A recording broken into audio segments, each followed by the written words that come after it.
Cured is actually a sponsor of the show. Oh, interesting. Are they local? No, they're out of Denver.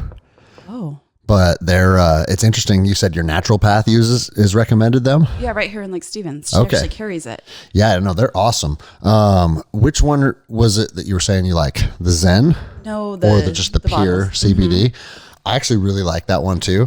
Do you have any sleep problems? Yeah, that's why I started taking it. She suggested it for sleep. So here, I'm going to give you a thing of the pure CBD. Oh, thank you. And then a thing of their Zen. Okay. And their Zen is a blend specifically for sleep relaxation and recovery. Oh, awesome. So yeah, thank you. I'm actually out, so that's perfect. Have you tried these? No. These are the Cured Serenity. I didn't know this was actually a whole brand. Oh yeah, they have all kinds of stuff. So the Serenity gummies are full spectrum. So they have THC in them. Okay. So they'll get you really high. Do they help you sleep? They help me sleep. Okay. Yeah, I love. So I'll give you some of these too. I think this bag's already open. You. So we'll give you a little bit of. I'll give you some when we leave in a Ziploc. But yeah, those are the shit right there. Okay, I'm excited. Yeah. So local business owner, and I ran into you just by accident trying to get an acai bowl one day, and remember it was after closing, so I went back to my car, and you're like, "Hey, come in." And the reason I opened the door for you, because I didn't recognize you. So I thought, oh, I've never seen him before. I'll just open the doors. I wasn't quite done cleaning yet. And I thought, I've never met this guy. We'll just open the door and see what happens. And there you were. So, I mean, when you say because you've never seen me before, like if it was a regular, you were just kept the door locked and said, see you tomorrow. Well, not necessarily, but I was at a good point where I hadn't started cleaning yet, but I love meeting new people and having new people come in the shop. That's really what our shop is about, is more community and the people. And so I thought, well, he looks like somebody I haven't met yet, so we'll just open the door. And as soon as I came in, I was wearing a Become Ungovernable shirt. Yes. And you said, I like that shirt. I did like that shirt. And I was like instantly, oh, this is my people right here. And you had a First Form hat on. Yeah, when you sell First Form products at your shop. I don't sell them, but I had it on my shelf because the gym across the street used them, so I just bought some. Oh, I see. Yeah. Okay. Do you use them at all in your blends then, or you just had it there? No, but I've thought about it. Okay. I just haven't truly looked into it, but it would be kind of cool to be able to use them for sure. We can just make this whole episode about my different sponsorships. Okay. We opened up with Cured. Are you familiar with First Form as a company then? Not truly. You kind of said a little bit about them when you came into the shop, but no. I'm not. So they are the most freedom-based company in the world. Really? Yeah. The owner of First Form, his name's Andy Frisella, who's a friend of mine. He puts out like 3 podcasts a week that are all 100% like, I shouldn't say they're all freedom-based, but a lot of them are, because he's a very successful entrepreneur. Yeah. He's become one of the most successful entrepreneurs of our generation. But his whole thing is that I can't be a successful business owner if I don't have the freedom to be able to be the person that I need to be. And so like he goes, if you want to get rich and you want to grow companies and you want to build businesses, none of that is possible without freedom. Yeah. So that's the foundation of being an entrepreneur. So he always takes a lot of time to really focus on that and shine a spotlight on that. And so when I made my video as a police officer, he wrote me like, I think it was that day. He was one of the first people to reach out to me. Really? And he's like, you think the same as us. I want you to be part of First Form. That's so cool. Yeah. And then we've been friends ever since. So wow. Where are they out of? They're out of St. Louis. Okay. So does he live there too? Yeah, he lives there. So yeah, I flew down there. I did his podcasts and got to see their it's like a 700,000 square foot facility or something. Wow. And a giant gym, and it's just good vibes. It's cool. like our style of people. Yeah. Everywhere you look. Yeah, it's super cool. I wonder what that would feel like walking in there. Dude, it feels like freedom. Yeah. Yeah. It feels awesome. That's cool. And he just really understands leadership and taking care of people. And so like when you go into a company, I experienced this with Vortex Optics too. Are you familiar with them at all? They're another cool company out of Wisconsin, and they take care of their people. And their employees are happy to be there. That's so awesome. And they're making a good product and they're getting paid good money. And so it's like when you walk in there, the vibe is everybody's happy, and it's like most places, most organizations, most corporations, everybody's miserable. And it's like you walk in there and the air just feels like it's getting sucked out of the room. Well, why wouldn't you want to take care of your employees? I know. That's what I don't understand. Make your employees happy. They work for you. You work for them. And it's a perfect marriage. It's weird that like there's this, you always hear about people's bosses that are dicks and treat them like shit. And it's like, well, the only person that boss is hurting is himself. Because his organization as a whole is going to perform at a diminished level if your people aren't happy. Yeah, you know? For sure. And so, yeah, it's cool seeing companies like, I would say one of the silver linings of COVID is like a lot of the people that think similarly, that are kind of a freedom-based, part of the freedom-based movement, it brought a lot of people together, you know? Oh, yeah. And it's so fun to find those people because I don't think that still to this day, people are being truthful about how they feel. I think sometimes there's fear and people are a little still scared to say how they really feel, but to find the people that are speaking out that actually want the freedom-based lifestyle or just believe in that is really fun. I was listening to the Docs podcast yesterday. Oh, okay. Because I've actually never been there, but I had heard of them because when we got fined and interrogated by Elle and I heard their name come up. I've never been there. I just passed it the other day. I want to actually go and support them. I emailed them yesterday after I listened to their podcast. Okay, cool. Because I'm like, how awesome to hear another company just speaking out about what they've gone through and what they're going through. And still, I mean, 3 years out, like I actually cried during the podcast yesterday and I laughed. I thought it was really awesome. Oh, awesome. They're still speaking out, but I felt their heartbreak and I felt like their frustration. And so it's really neat to be around people that have the same mindset and that aren't afraid to talk about it. And the thing is, we have to. Yeah. And that's like my show came from, you know, me getting fired over speaking up about people's constitutional rights. Like just the nature of how a spotlight ended up getting shined on me was freedom based. So a lot of the people that consume the show are people that appreciate that message or want to hear or want to share that. And over the years, it's kind of died down a little bit because I don't think it was quite, or I don't think it is quite what it was in 2020. But the truth is there's a lot of people, and you're one of them, and we're going to get into it, that are still dealing with all the bullshit. And it's like I said on the docs episode, the government is even acknowledging like, hey, you know, like the mask didn't work, the vaccine didn't work, like all these things that they were pushing. But instead of having the humility and just backing off of the businesses that they went after, you know, I have a buddy that's going through a legal battle right now, and he brought all of the literature and all the information showing that the mask didn't work because that was the dispute. He wasn't having his employees masked up. Oh, I know. And you know, then the court told him, we're not here to dispute the validity of masks. We're here to dispute whether or not you disobeyed an order. And it's like, oh, so now the government can just force you to do the wrong thing? Yeah. And do things that are proven to not work, and you just have to bend over and take it? Like, what are we talking about? Well, where's the logic? You really look at everything. Where's all the logic? It's literally gone out the window. And I can't wrap my brain around how the thinking is so different than what I think is normal thinking. Like, it didn't make sense. It didn't work. So why are we still pushing this? This doesn't make any sense. A lot of people, and I know a lot of people are going to take offense to this, but if the shoe fits, wear it. Like, the government doesn't produce. The government doesn't, they're not entrepreneurs. They're not creating. The government takes and takes and takes without ever having to balance what it means to create or grow a brand or grow money and like the things that normal people have to do. Yeah. So they're very, very out of touch with how this works.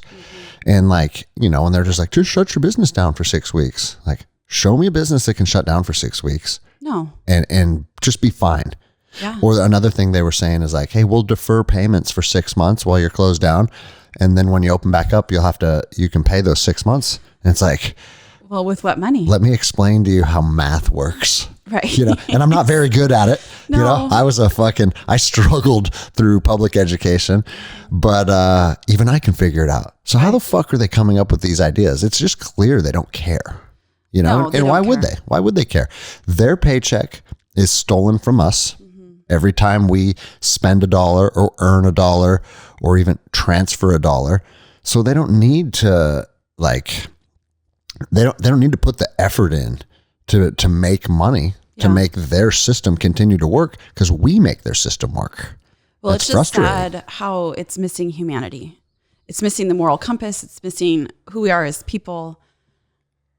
I don't know. I have a hard time with all of it because I feel like, especially what's happened too, it's created such division within everybody. I know. And I think that's one of the worst things that's come out of all of this is that why can't we just be human to each other? It's like, we're not human. We're either a Democrat or a Republican or conservative or a liberal or, now we're all labeled and there's just the humanity has been lost. I think that's all by design. Mm-hmm. And I'd be willing to bet that you probably see this in your business where day-to-day operations, whoever shows up is probably the majority of people are probably pretty cool, right? Mm-hmm. Yeah, we've got awesome customers. They're amazing. I'm saying, oh, this guy shows up and he's ordering an acai bowl and I think he's gay. Mm-hmm. Nobody cares.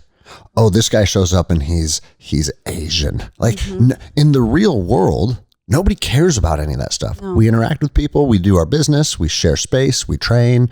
In your case, you provide a service. You make food for people. Nobody's all caught up about this stuff that I see in real time. I think the majority of it is fabricated through the media because they want us to all hate each other. Yeah. Like this gigantic push for all the transgender stuff. They're not even a large enough portion of the population to cause this kind of outcry, but it's just the next focus to keep everybody angry. Yeah. Nor do I think they want it to be. No. And nobody cares. No, I have a buddy that's gay that texted me the other day and he's like, hey man, like my community is so sick of all of this LGBTQ plus stuff that's being shoved down everybody's throat. It's like, we're actually losing progress that we've gained over the last 30 years because there was a time in not too long ago where it's like, if you're gay, you can't be married. Okay, well, should two adults be able to do what they want together? I think yes, because I don't care what people do in their own lives and with each other. Like, as long as you're living how you want to live, but it's not affecting other people, nobody should give a shit. Right? Yeah. And I think a lot more people are on board that mindset than we're led to believe. Mm-hmm. But what we're finding is because they're shining a spotlight on all this stuff so much, a lot of people are starting to get frustrated. Mm-hmm. And then people do have these issues. It's like, it's like, hey, I was cool with people getting married, that same-sex marriages, but now you want to dance half naked in front of children. It's not the same thing. What are we talking about? No, it's not the same thing. No. So, all right. So you listened to the show a little bit then, because you just said you listened to the Docs episode. Yeah, I listened to a few. As you can see, I don't have notes. I don't have questions. Yeah. I just like to sit down and hear people's story. Yeah. And you and I could tell by every time you make an acai bowl, we could probably talk for hours. I think so too. So every time you come in, I'm like, I hope I'm not busy when he comes because we can actually sit and talk. Yeah, we're both talkers. I like it. Yeah, we are both talkers. I just want to hear your story, where you came from, like a little bit about your background, and then kind of what led you to becoming an entrepreneur. And then we'll talk about that path when the county decided to, we've had enough of acai bowls in Marysville, Washington, and just have fun with it. Okay. So I grew up here. I lived here pretty much my whole life and got married really young, had 4 kids, and ended up going through a pretty horrific divorce and pretty much lost everything in a day due to some things that had happened. And so long story short, my kids, we just picked ourselves up, kind of moved forward and tried to get through what we were going through and just get back to where we could function and, be healthy and live a good life. And how old were you at the time that happened? 37. I got married at 18. I don't You're one of that them. To everybody. Yes. I tell my older children, please don't do this. Well, you can, I tell people this all the time because I have a lot of youth through jiu-jitsu that I interact with. I'm not diminishing your love for that person because you can love someone as hard at 18 as you can at 42. Yeah. But there's no point in rushing in. No, there's not. Absolutely not. And I mean, who do you truly know yourself to be at 18 years old? Well, I mean, it's just. I feel like I change every 4 years. Oh yeah, for sure. Yeah. And I had my first kid at 21 and then one at 23 and one at 28 and one at 30. And so I spent my 20s, with babies and living a pretty good life and loving life. And, 37 came around and some things quickly changed, and there was some embezzling going on. There were some drugs going on, and it was done.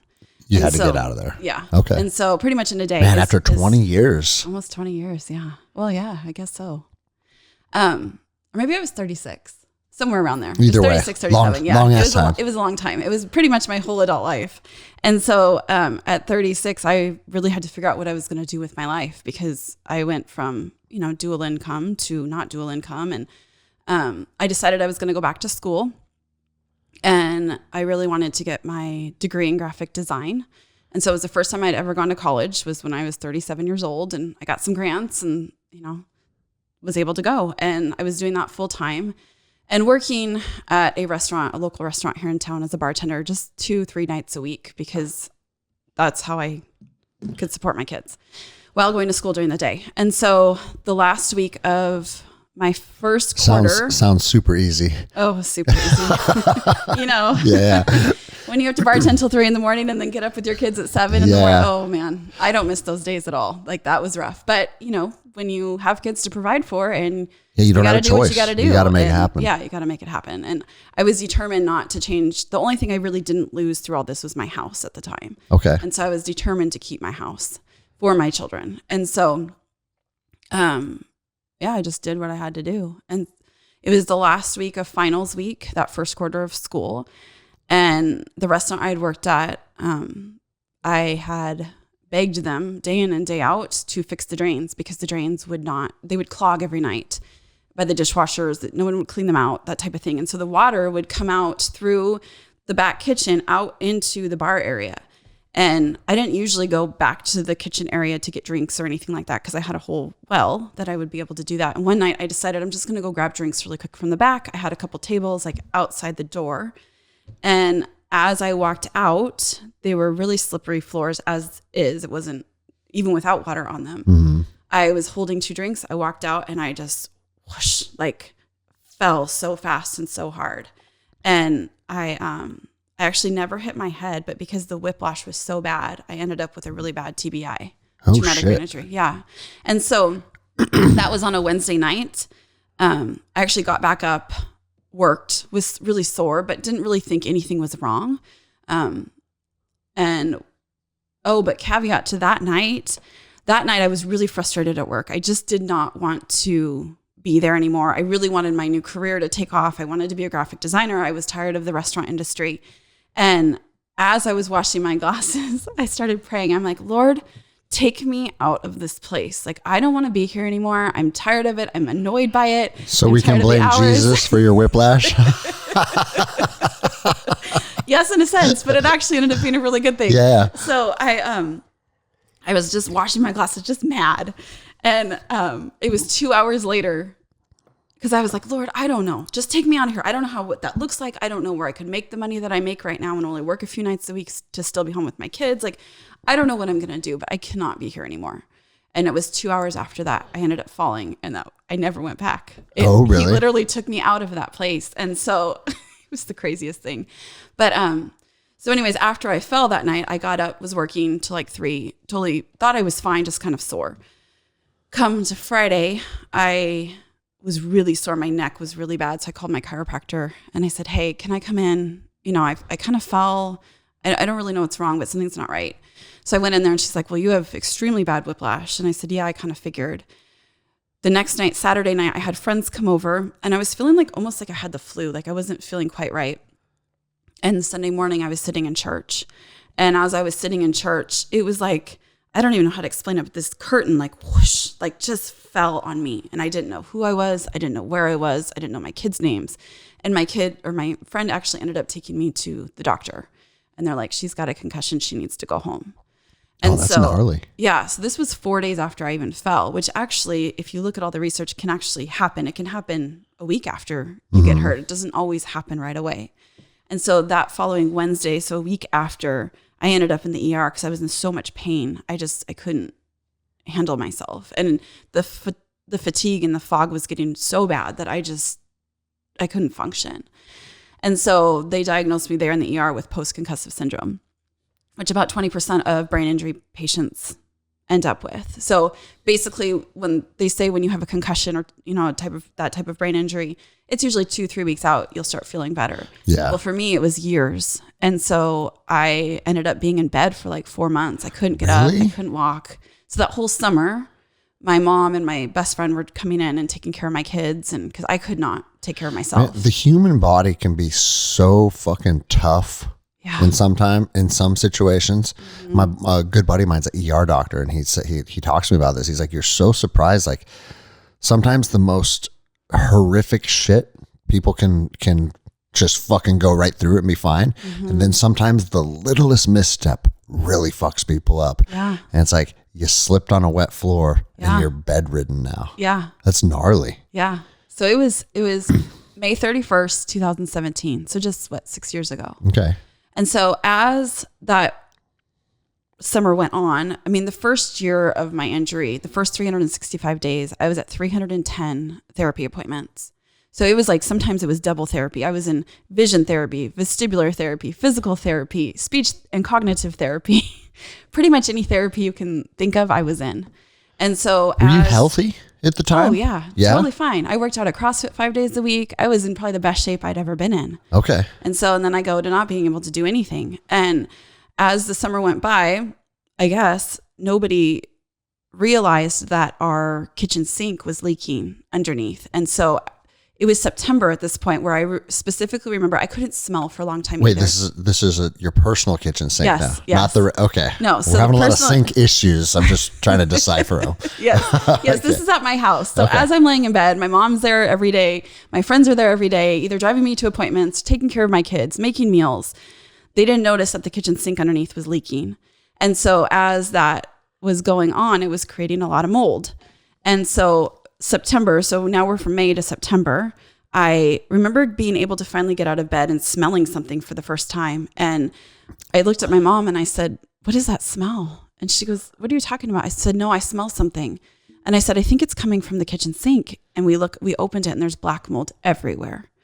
And so that created a whole nother issue that my kids and I had to go live in a hotel for 4 months as I'm still recovering.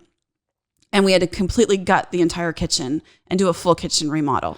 And this is a home you owned. Mm-hmm. So it wasn't like landlord coming to save you. You had to fucking foot the bill for all that shit. Yeah, well, insurance covered most of it. But cool. Here I am, like pretty much still in bed. I can't really function cognitively. I now have to do a full kitchen remodel because I don't have anyone else that can do it. Mm-hmm. And we're living in a hotel in Mukilteo, and my kids are still going to school in another city. So like 20 miles away. So that's giving me anxiety. Just listening it's kind of giving me a panic attack as we talk about it too. And so, as we lived in this hotel, it was horrible. It was hard, super, super hard. And my kids were like sick for like 15 weeks while we were sitting in this hotel. The week we moved back in, it was the week before Christmas. So you and 4 kids. Me and my 4 kids. What were the age spread? Oh man. Okay. So this was 6 years ago. So my oldest at the time was 15, 13, and like 9 and 7. Somewhere around there. Nightmare. Yeah. It was a good time. Yeah. So, because mine are 14, 11, and 8 right now. So they're very similar. And then let's throw another one in there and then let's put them on top of each other. And in a hotel. Yeah. Right. I mean, thankfully they put us at a hotel that was more like apartment style hotel. And it was a lot of people living there because of home issues or. Did it have like a kitchenette and stuff? Yeah, it was almost like an apartment. Cool. So that was cool. And the best part about this place is it's in Mukilteo. But Mukilteo's nice too. Yeah. They provided breakfast every morning and dinner on the weeknights. So I'm like, okay, this is. Yeah, I kind of want to go stay there now. I know. I kind of want to go back some days and think like, I don't want to do anything. And we racked up hotel points. So then we had like a whole month of free hotel because they enrolled us in the hotel. Okay. So you weren't in the Motel 6 in North Everett. Oh, no. On Broadway. Yeah. Okay. No. So we moved in the week before Christmas back to our house. And the day we moved in, our hot water tank blew. And so the whole garage is flooded with water. I mean, it was just like that for an entire year. It was when it fucking insane. Rains, it pours. Oh, isn't that the truth? No idea. Yeah, it's a little crazy. I don't even know how to explain it. It was crazy. So anyway, so we go through all of this and we finally get to a place. It took about a good couple years to where I could start to function. And as I started to learn how to drive again, It took about 6 months for me to be able to drive. I don't you lost the ability to drive too? Oh, friend. Do you know the very first time I went back to drive, I was actually driving on the wrong side of the road. I had no idea I was on the wrong side of the road. I don't know if that's something I should just start laughing out loud. No, it's actually really funny now. But it's fucking ridiculous. Oh, it was ridiculous. Do you think that there could be, I'm sure you've pondered on every single possible fucking outcome, but do you think it was just that one slip that led to everything? Mm-hmm. Yeah? Okay. Because I was totally fine. Totally 100% fine before. And then just everything started degrading after that. Yeah. Huh? Yeah. I couldn't read for 2 years. So I had to relearn to read. And every time I'd look at like letters or words on a piece of paper, they would jump. And so I couldn't put the wording together. So I knew what things said. Like if I was to look at a label, I could read the label, but not for too long because then the words would start moving. It's the craziest thing. Okay. Yeah, but it is real. It is a thing, and it's something that actually happens. No, I'm just like, my brain just starts thinking like, man, what else is going on in there? I just rattled it real good. You know? Yes. I mean, TBI is very common in my profession, especially, and not even just from war. Like, yeah, I got exposed to a lot of IEDs and indirect fire and stuff like that, but even like blowing doors. Like putting charges on doors to make entry into buildings like that. I believe it. That concussion, that overpressure. So a lot of guys, including me, have a TBI rating through the military from just being exposed to so much overpressure. Yeah. And I've heard a lot of people, including me, like battling bouts of depression, bouts of like suicidal ideations, and they're starting to find that TBI and PTS are very closely related. Yeah. Because they a lot of the symptoms are almost identical. So it's hard to tell which is which when you've had guys that are in war for 10 years. Yeah. But yeah, that's crazy. I've never heard of someone unlearning how to read. Yeah, it's really. So it sounds like really you got crazy. The worst of the worst. I got the worst of the worst. You got a little bit, you got all of it. You know, I'm really thankful I didn't lose my personality and it didn't change my personality, which is really common in TBIs also. You know, I was still, my body was functioning. I wasn't like in vegetable state, but I just couldn't do things the way I'd done them before or at all for a time. When you said you were bedridden for 4 months, was your body in pain or did it just not work? Well, I was mostly in bed because my brain wasn't working. I mean, I couldn't. Like you didn't have coordination to get up and just. No, I mean, I could for a very limited time. And like, we're talking like 30 seconds, 45 seconds, then I'd have to sit back down or someone would have to help me get up. Like you just start feeling dizzy or nauseous? Nauseous. Okay. My head hurt so bad and the fog was so intense and any noise was just more than I could bear and more than I could handle. And so I literally had to stay in bed. Otherwise I felt like I was dying. That's gnarly. It was pretty crazy. So fast forward, I mean, I get myself to a better place and it took a good 2.5, 3 years. I ended up at a place in Utah called Cognitive FX and I love them. I'm a firm believer in them. I went there for 2 different times a week at a time and they are an intensive like brain injury rehab. And so you don't actually spend the night there. You just go there for like 10 hours a day consistently. And that was the first time that I went there about a year after this happened for the first time. And that was the first time I felt like, whoa, like my brain, the fog is gone. Like I could take I still was wearing sunglasses everywhere I went because the light sensitivity was so bad. And so I went there for a week. I would say 70% better by the time I got out of there. Wow. Yeah. They do something called a functional MRI. So they actually were watching my brain work in real time. And as you're laying in this MRI tube, above you see are like games. And so without speaking, you're just watching what's happening and you're trying to coordinate and do all these different things. And they're watching your brain work as you're doing these brain games, basically. So, and then you just go in and do intensive therapies and different exercises and, what do you think it is that made you feel like that those 2 days came with a lot of healing? Yeah. Well, it was actually 2 weeks. Oh, 2 weeks. So, okay. The first week, you know, I went in there still very miserable, in a lot of pain, cognitively not all there. My eyesight was still really bad. And it was just, I think it was the intensity the intensity of it, the intensive everyday day in and out. And this is what they do. So they were doing different brain games, a lot of cognitive games, a lot of visual, a lot of mobility type things. Because I couldn't balance. My balance was really bad. And so they worked on that, and it was pretty incredible. So the second week that I went, it was a couple months after the first time I went, it was more like a checkup. How are we doing? Let's add a few more things in. And I feel like by the time I left that second week, I was probably back to 85%. Oh, wow. Yeah, it was pretty cool.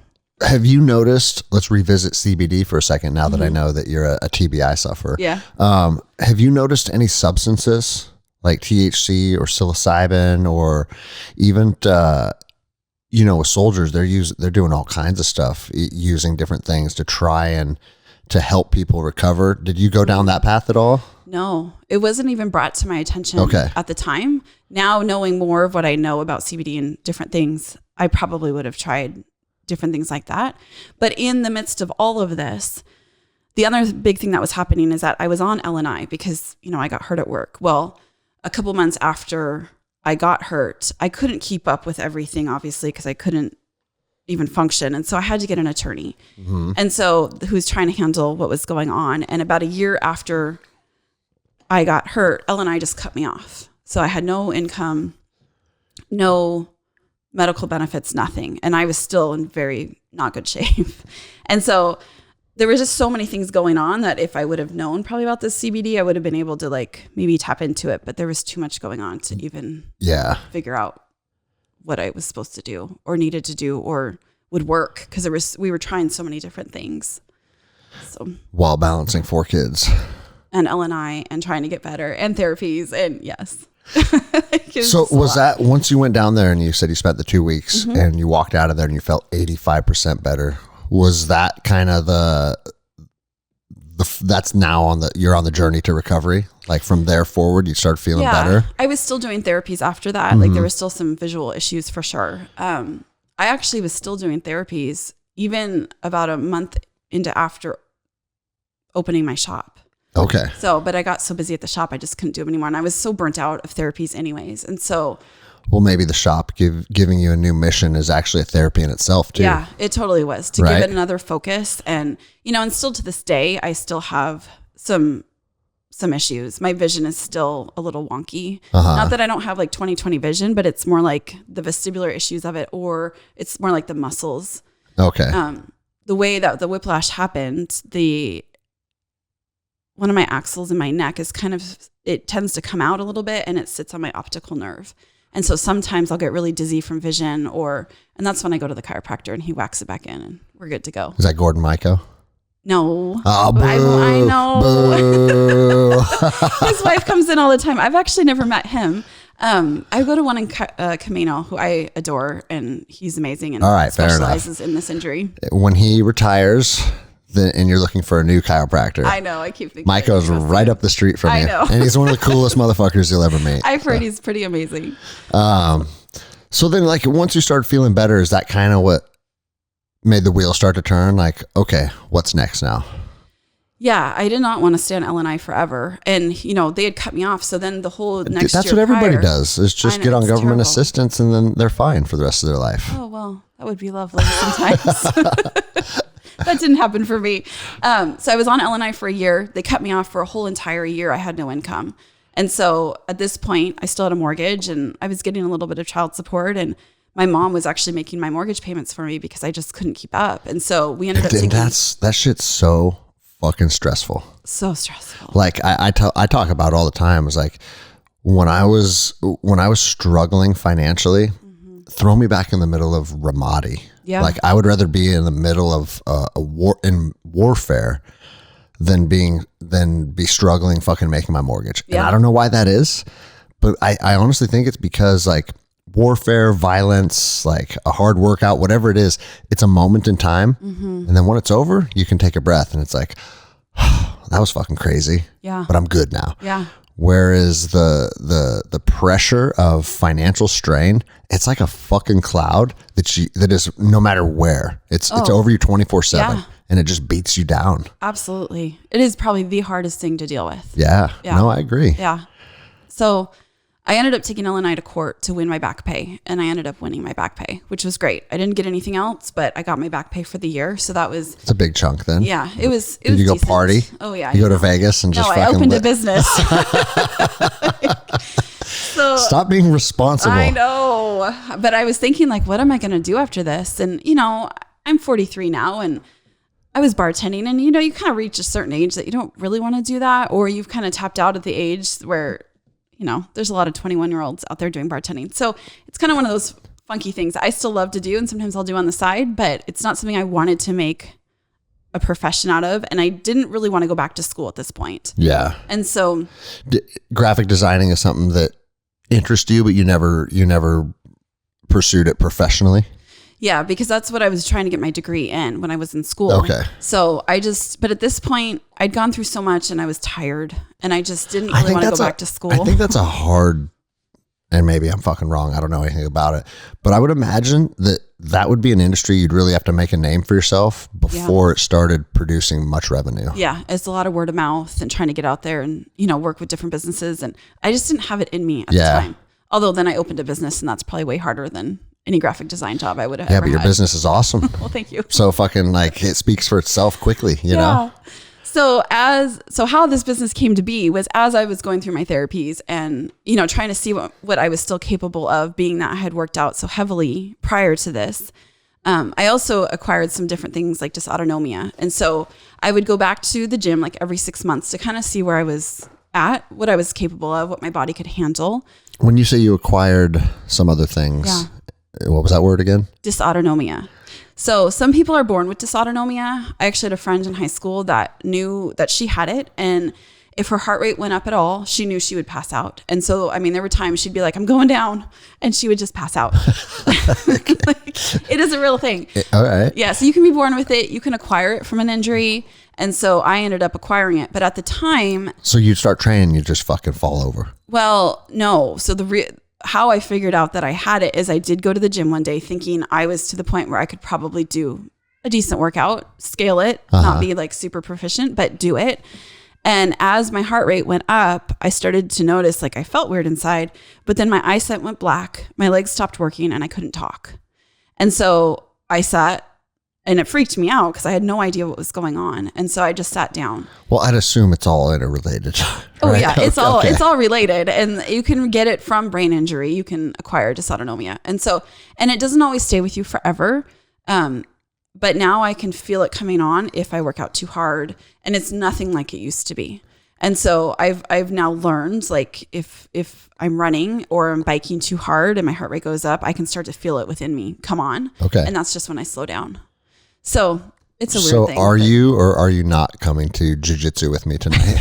Probably not. Okay. Boo. Although I would like to come watch. I think it'd be fun. I bet you can work yourself up to it. There is different studies out there that talk about exercising actually can help reverse it. So your son needs to be doing jiu-jitsu, by the way. I know. He's really built for it. I told him that. Well, that's what his dad did forever. Oh, really? So his dad used to go train in Japan and do all these crazy things and then got into jiu-jitsu, and he's built for it. He is built for it. He's built just like his dad. Yeah. So, he needs to be triangling people. So. Oh gosh, he would probably love it, but he's working a lot of hours. Right. I keep telling him.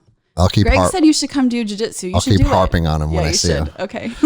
So anyways, I went back to the gym, and there was one day at the gym, I looked at my trainer, Josh, and I looked over at him. I said, I'm starving. I wish there was food on this street.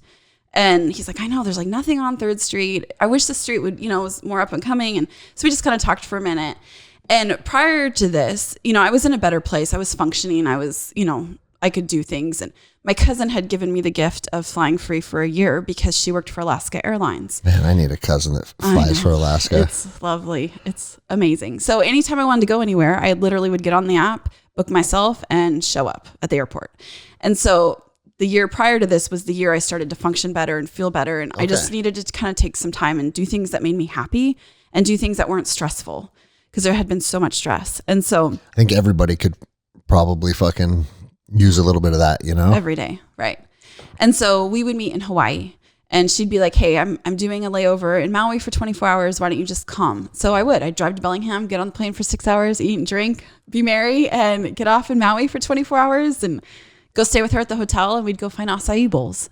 Okay. And so that's kind of how that all came about. And I'm glad that you unpacked that, because I was wondering that from the moment I met you. Like, because for me, like the Brazilian culture in jiu-jitsu, the acai berries from the Amazon. Yeah. So like you go to Brazilian jiu-jitsu competitions, there's acai bowls there. Oh, really? Oh, yeah. And they're, so like the jiu-jitsu culture and acai are very familiar with each other. Oh, interesting. So that's when I drove by, I was like, cause I've been doing jiu-jitsu for 20 years now. It's like, oh, there's a new acai place. Yeah. Yeah. Yeah.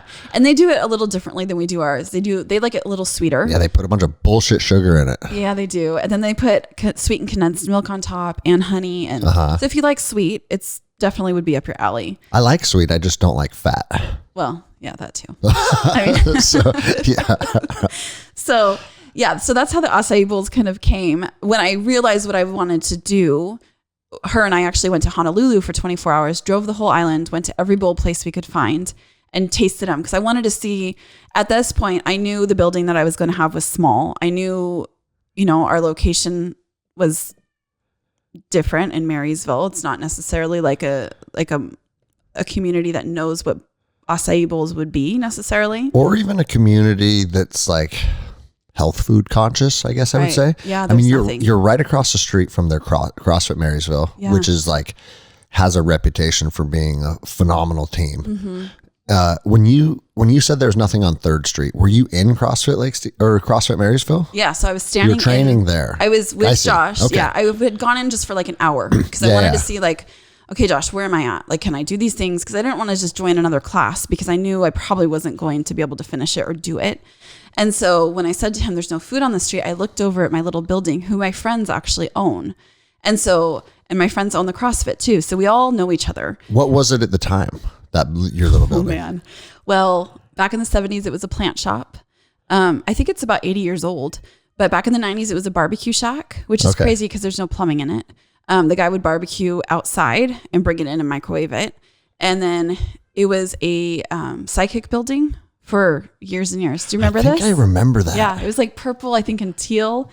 And like palm readings or something? Yeah. So when my friends bought the building, they said, you need to go. And so they were no longer there. And so no more palm readings. Get the fuck out of here. And so then there was like some lady doing like mosaic wood signs, I think. And then there was a guy in there. Oh man, I don't even know what he was doing, but I know he had like 7 different businesses running out of this little place, but he was never there. And so as I was talking to Josh, the trainer, I looked over at the building and thought, I'm going to call my friend and see where this lease is out. Because I said to Josh, I said, what if I do like a smoothie shop or like acai bowls or something healthy, different, something we don't even have around here. And he looked at me, he goes, Angela, do it. And so I literally walked out of those doors. What year was this then? We opened in 2020. So this was around August 2019. Okay. So before COVID. Before the world imploded. Right. Oh man. Right Perfect time to open a business. Oh, it was, yeah. And so I literally walked out the doors, stood on the sidewalk, called my friend and said, hey, when's this guy's lease up? And she goes, I want that building. And she's like, well, what do you want to put in there? And I said, well, what if I did like acai bowls or, smoothies? And I knew she loved acai bowls because they had gone to Hawaii and I'd heard her talking about them at some point. And she goes, Angela, you are never going to believe this. She goes, Noah and I were just talking the other night. How fun would it be to put acai bowls in our little shop? And I was like, Shauna, no way. You were on the wavelength. Yeah. You know what I'm saying? Yeah. So I asked her, I said, when's this guy's lease up? Can I have the building? And she goes, yep, it's up soon. It's yours. And literally, it was just a conversation to walking out the doors to making a phone call that I decided I was going to do this. I had no business background. I didn't know how I was going to do this. I didn't know what I was doing, but I was determined to do it and make it work. So that's kind of how that came to be. And I don't know if like you need a background in business or you need a degree in business. Mm-mm. Like my dad started buying and selling cars when he was 12. Wow. 12. How did he get the money to buy a car when he was 12? Because he would just go work on cars. He like loved turning wrenches. Wow. And he then dropped out of high school it was the 8th grade, 2 years later, to start working, buying and flipping cars full time. Wow. And like he died a millionaire. Dang. And as an 8th grade dropout. And he opened all kinds of businesses and was very savvy. And then I remember my cousin went to UW and got a degree in business. And he came over one night and my dad's like, you got fucking rocks in your head? You just spent $100,000 to learn about business? Yeah. He goes, sit down. I can tell you everything you need to know about business in 5 minutes. Right. If you buy a car for $200 and you sell it for $300, that's good business. Mm-hmm. If you buy that same car for $200 and you can only get $150 for it, that's fucking bad business. That's all you need to fucking know. And just simplified it, but fucking made it work too. Mm-hmm. Yeah. You know? Yeah. I mean, if you have the drive, I am a firm believer, you can do anything you want to do. Yeah. You just got to figure it out. And that may take time. It's a lot of work. So what did figuring out your business look like then? Because it was from, I see I was going to say a cute little shack, but it probably wasn't back then, huh? Oh no, it was just a cement floor with nothing in it. I put in all the plumbing, the electrical, all of it. Okay. So when I took it over, the building, like I said, it's about 80 years old, I believe. And, we had to put in all new plumbing, all new electrical. We took down everything down to the studs. We had to put new footings under the building and because everything was rotted. Yeah. So yeah, and I mean, it's literally what, 12 by 12 or something? It's like 16 by 16. Oh, still. What do I know? Yeah, maybe 13 by 13. I think it's around 172 square feet. So maybe a little bit bigger, but it's the size of a bedroom. Okay. But I mean, or I like to think of it's more the size of a food truck. It's literally the same size inside. It's just a brick and mortar. It's a permanently positioned food truck. Exactly. Yeah. And I just I had the thought, well, maybe like 20 people will come a day. I don't know. I had no basis of what I was doing. I just was hoping people would come. So that was my business plan, hoping people would come. And I don't know what I'm doing, but we're going to figure it out. And I had to work with the health district, and I had worked in restaurant and Starbucks and so you're kind of familiar with that. Yeah. And don't you need fucking like a food handling permit and all that bullshit? Oh yeah, that's the easiest part. But before you can even do construction, or before you want to do construction, there's a packet at the health district that's about 1/2 inch, 3/4 of an inch thick. And you've got to figure out your floor plan. They want every single model and make of every equipment you're going to use. Where are you going to put this equipment? You have to have so many sinks and all these different things. And so you want to have that done for the health district before you even start your construction. Because if you could start your construction and you have this floor plan that you think is great and they don't approve it, then you have to go back and fix it all. Of course. So, yeah. Oh, you need a third sink over here. The sinks. Yeah. We had to build an extra shed on the back for a sink because we needed a mop sink.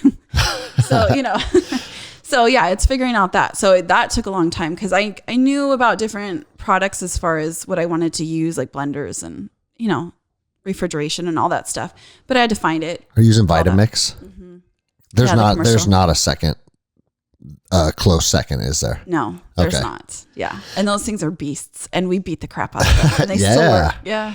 And so, I mean, you thought maybe you'd get 20 people a day. Yeah. I remember sitting with my friend Shauna, who owns the building. Yeah. Thinking like, okay, let's do the math. If I could get 20 people a day at X amount per bowl, like what would that make me? And I'm thinking like, oh, well, 20 people would be great. Yeah, we'll almost break even. I didn't realize. What are you up to a day now? As far as how many bowls we sell? Yeah. Oh God, it's just so different. I mean, on a summer day, definitely 140, 150. But when you're blending those things individually, that's a lot of bowls because you're tired. Fuck yeah, it's like a lot of bowls. Yeah. No, I stopped by, I don't know, a fucking month ago or whatever. And you're like, hey, you're looking at about a 40-minute wait. Yeah, and that does happen too. I'll see you tomorrow. Don't advertise that. I'll see you tomorrow. No. But I mean, hey, good problems to have though. It is good problems. And we've severely outgrown this space. We need bigger space. That can be fucking super frustrating. And I literally just went through that where my Jiu-Jitsu Academy, we're having 45 people a night on a mat room, twice the size of this room that you're in right now. Yeah. And it's not very feasible but the thing I kept going back to in my head is this is a good problem to have. Totally. You know? Totally. So if you have people waiting 40 minutes for your acai bowl, that's fucking awesome. It is awesome. You know, and it's like, cool. okay, now you have a problem to address, but again, it's a good problem to have, right? Absolutely. It's an amazing problem. I never in my wildest dreams thought we would have 40-minute waits for our bowls. Yeah. We've had people lately that have been coming from Canada because they see us on TikTok or Instagram and they show up and they like, we saw you, and it blows me away. It's so humbling to think like, you're driving here for this. One of my buddies went in there the other day because I told him about it. His name's Jordan, and he's a savage. I don't know if you... I feel like maybe he has might a have been a beard, friend of yours. Yes. And he looks like a fucking Neanderthal that'll tear you apart. That's him. Okay. Yeah. He's okay.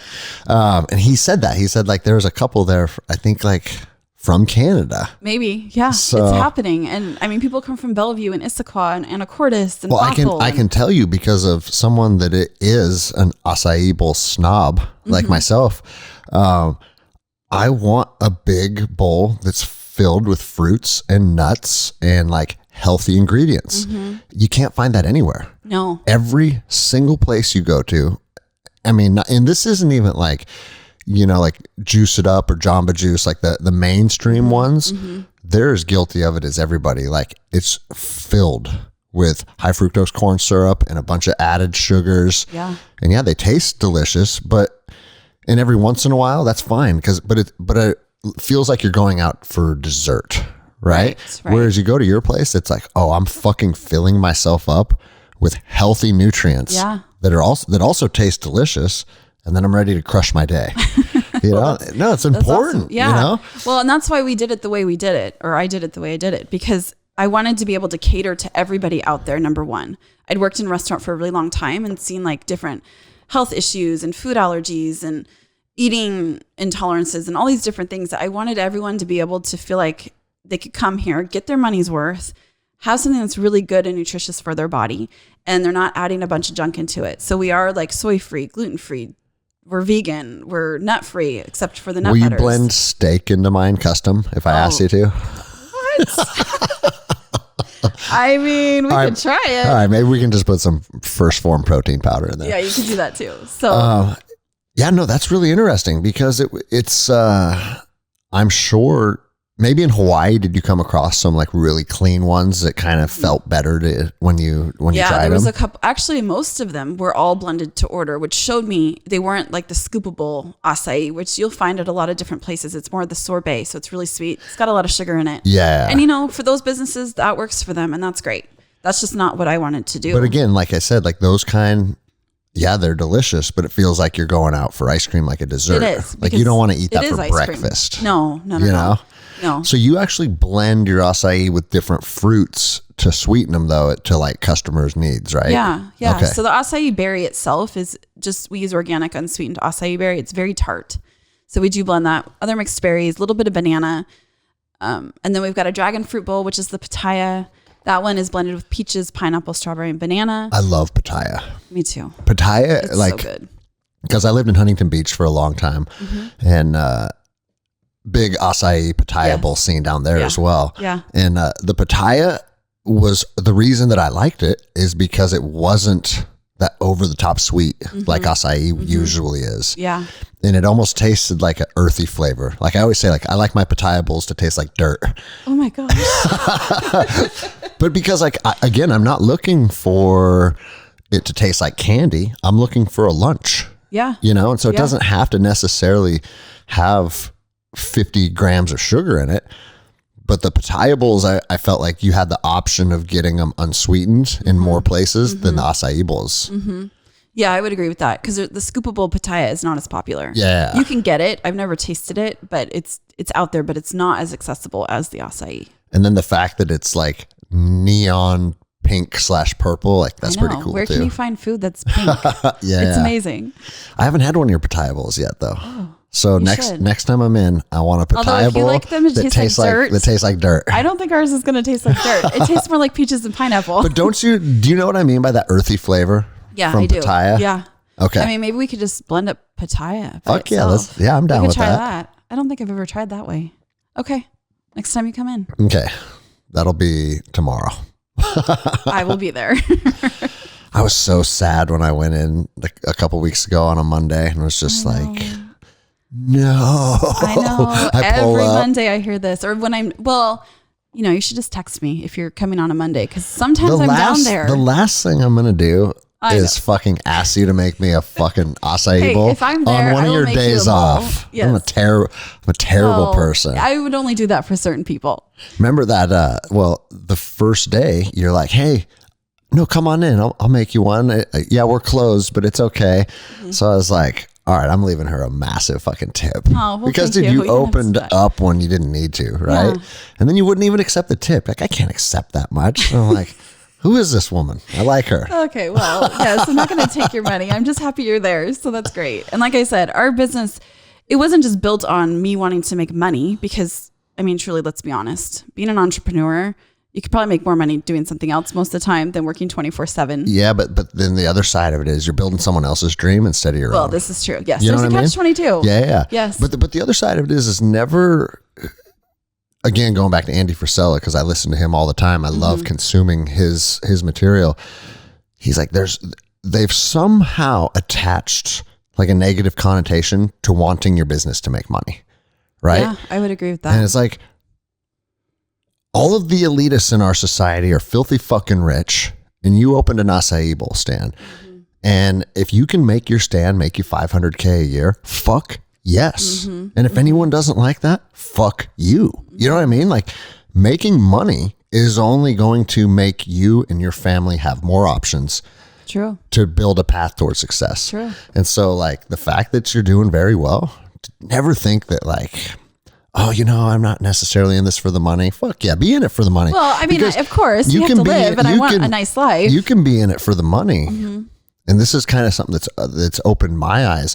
Like, my gym did the best it's ever done last year. And like, oh, am I in it for the money? Well, fuck yeah, I'm in it for the money. But I also took almost all of last year's earnings and reinvested it into the gym. Mm-hmm. So because for me, being a mid 40s athlete, I'm beat the fuck down. I'm looking at the younger generation. When I was 20 years old, training and fighting, I didn't even know what a foam roller was. You know what I'm saying? Yes. I didn't know what a Theragun was. So like, I've invested almost all the money we made last year into all of these therapeutic options. I just showed you, we put the ice tub, we put the sauna, all of the stuff, because I want my athletes to have longevity, right? Yeah.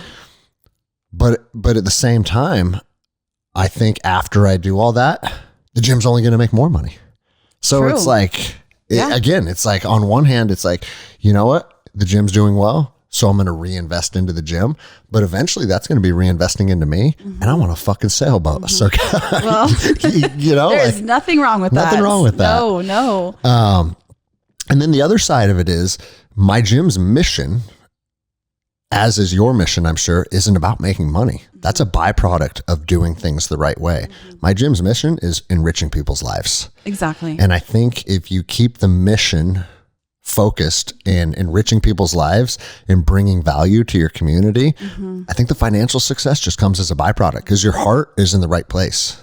Yeah. And I think that's where I was really more thinking when I said that. It's, it's not about the money as far as why we're here. Yes, I want to make money. And yes, I want to be successful. And yes, I want to franchise these out. And there's things I want to do. And yes, we want mansions on Lake Stevens. Well, yeah. Although I don't want to clean that, but maybe we'll have someone do that.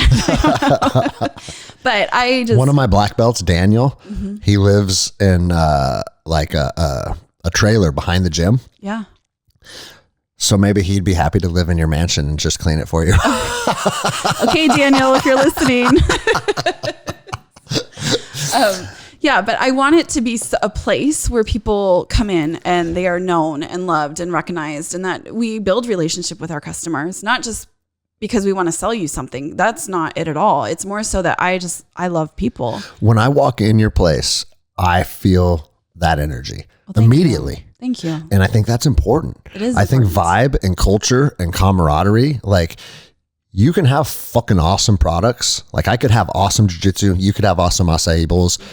But when people step through the threshold into your building, if they don't feel love and power and feel like they're being like, as a human being, respected and cherished and valued, it doesn't matter how good your product is. they're not interested. No, they want to be seen. When I worked at Starbucks way back in the day, their whole thing, and I'm not sure about their culture today or what's going on there, but they talked about, this is people's third place. You've got your home, you've got your business or your work, and then you have a place, whether it's church, whether it's a coffee shop, whether it's somewhere where you relax or wherever that may be. And so Starbucks' whole theory was we want to be someone's third place.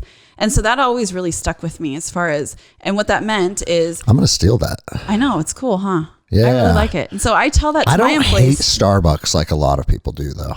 Yeah, I'm like, whatever. I don't hate them either. I like our coffee better at our shop, but I don't hate them. You do have good coffee. But I've really taken that through my whole work experience. And now every time I hire someone, I tell them that, like, I want this to be people's third place.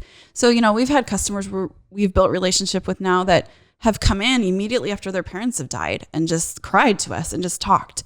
Or, people have had babies. I had a girl in labor in the shop the other day. She's like, I just needed a bowl before I go to the hospital. That's fucking rad. Hell yeah, doubled over in labor. I was looking at her thinking, are you okay? She's like, I think I'm in labor. I go, I think you need to go to the hospital, but I'm really glad you came. And I gave them a gift card so when they could come back after their baby was born, because I know they're going to be tired. I know they're going to be exhausted. And they did. They came back and showed me their sweet little girl who was 2 days old. And, that's fucking rad. So it's not like, I don't say that to boost myself up of I'm giving out free gift cards. It's more the fact that I want to build that relationship with people so that they feel that we see them and that we love them and we know them and we know their names and their family and their kids' names and where their kids go to school, and just building community within our community, because I feel like that is so lost. Oh man, and this is why I didn't have to talk to you very long before I was like, come do the show. Mm-hmm. Because I feel the exact same way lately. Whereas and not even to go down the path that we already kind of spoke about, how like everybody's being divided, right? Mm-hmm. But if you really feel that in your heart, which I do and you do, mm-hmm. instead of fucking bitching about it on Instagram, what can you do to combat that? Yeah. Well, you can give people a safe place where they feel love, where the people to their left and their right, they enjoy sharing space and sharing time with. Yeah. And I'm telling you, when I go in there, it's not just talking to you or talking to your son. It's like the other people in there, when they walk through that door, mm-hmm. they know what they're walking into. Yeah. And it's always good vibes. It is. And we all have good conversation. Yeah. Good vibes are what let's be honest, that's what we live for. Yeah. Positive interactions. We're tribal creatures by nature. Mm-hmm. We want to share time and space with people. And for whatever reason, I feel like modern society has figured out a way to make the majority of the time and space that we share with each other mm-hmm. with a low vibration, Yeah, especially, or we're stuck on our phones and we're looking down. I was just going to say that, especially when we share that time and space through a screen. Yeah. Yeah. And that's a whole other topic, because that time and space can be shared with good vibes too, right? Oh, for sure. I think it's just harder because when you're not face to face with people, the interaction is a little different. Well, you're missing that emotional connection. Exactly. And we all need that. And so, yes, when people walk through the doors, they're like, hey, Ange, how's it going? And, yesterday, remember I told you this, and, today this is happening. And I love that. Like, it is my mission to embrace these people. And every time I hire someone, I will only hire people that can have a conversation and that also like people. I can teach you the skill all day long. I can't teach you to like people. For sure. And so, I go through that in their interview. We are in very confined spaces. We cannot hide. Whether you like the person or not, we cannot hide. And so you have to love people. And I think with every person I've hired, I can confidently say I've hired people that also love people, that also continue that vibe. Because I don't ever want us to not be known for not being kind or, rude, or we just want you to get out as quick as possible. We want you to stay. Well, and the thing is, it's like, because I think about this, I had to ask a coach to leave over how he treated somebody, mm-hmm. right? And he had his side of the story, but at the end of the day, he treated someone in a manner that's not congruent mm-hmm. with how I run my gym. Yeah. And so I said, hey man, it's not, you have to go. And it's not that I'm upset necessarily with you. There's no hard feelings, mm-hmm. but I have an expectation on how we treat people in this facility. And it's not like that. Mm-hmm. And so I think that that's super important. Yeah. And people like expectations too. Yeah. Set the tone, and then it gives them less to have to worry about, mm-hmm. Mm-hmm.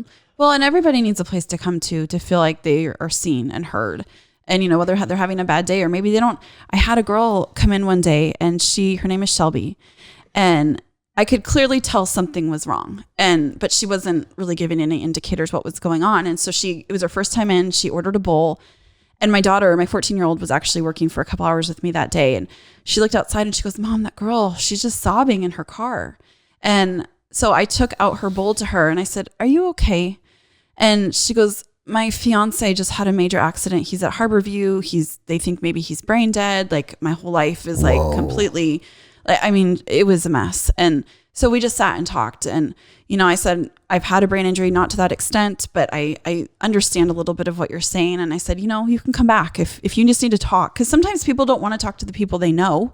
Sometimes it's easier to just talk to somebody you don't know. That's why people pay therapists. Right. You know? And so, you know, she left that day and I hadn't heard from her. I hadn't seen her for weeks. And flowers showed up at the shop last week and they were from her. And she goes, you know, I just want to tell you that day was a game changer for me. Thank you so much for talking with me. Thank you for just being there. And, you know, and then she actually came back into the shop a couple of days later and, you know, she was bouncing in like Tigger. And I go, hi, Shelby. And she's like, you're never going to believe this, but he's coming home today and it's my birthday and I get to go get him. And like, I just started crying, like I might start crying, but I started crying at the moment because like, how amazing that she wants to share that with me. I don't even know her. She just happened to come in for a bowl on one of her worst days ever. And so that is the culture I want to create within my shop. Do you feel like the place you're at now in your life professionally is the most fulfilling? Oh, for sure. For sure. Because I talk about that very often. It sounds like someone's flying a drone outside. Do you hear that? If listeners can hear that, maybe it's the FBI out surveilling me from my backyard. No, but like when I walk into the gym and I see a bunch of people, especially kids class gets me because usually the kids will show up. Well, fuck, man. Some of the parents are dropping them off at like 4:30 for the 5 o'clock class. They're like, see ya. Fuck. Greg's got you now. Am I You're teaching good. jiu-jitsu or am I a daycare service? But that's actually where I cap it. Like I got told, hey, a half hour before, that's probably about as early as you can show up, right? Yes. But then I watch them all and they're running around, they're playing tag. Some of them are already wrestling. And like, I tell them, I'm like, there's no submitting each other before class because I want the coaches to have eyes on you when you're actually going through real moves, right? But if you want to play grab ass and horseplay, like that's being kids. Yeah. And it's cool. And man, like I'll just sit back and watch people that are driving value from a space that I created. And man, that's more rewarding than anything I did in fucking war. Anything I did as a police officer. Yeah. And that's not even taking away from those professions because I had a lot of powerful experiences. Yeah. But there's something different than watching people in your own community deriving value and being happy.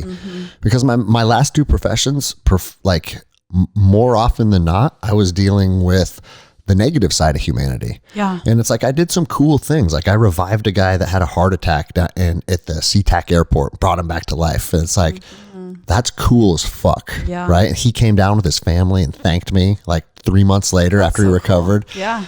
But at the same time, it's still stress and darkness, right? It's death, it's crime, it's homelessness, it's drugs, or as a ranger, it's warfare.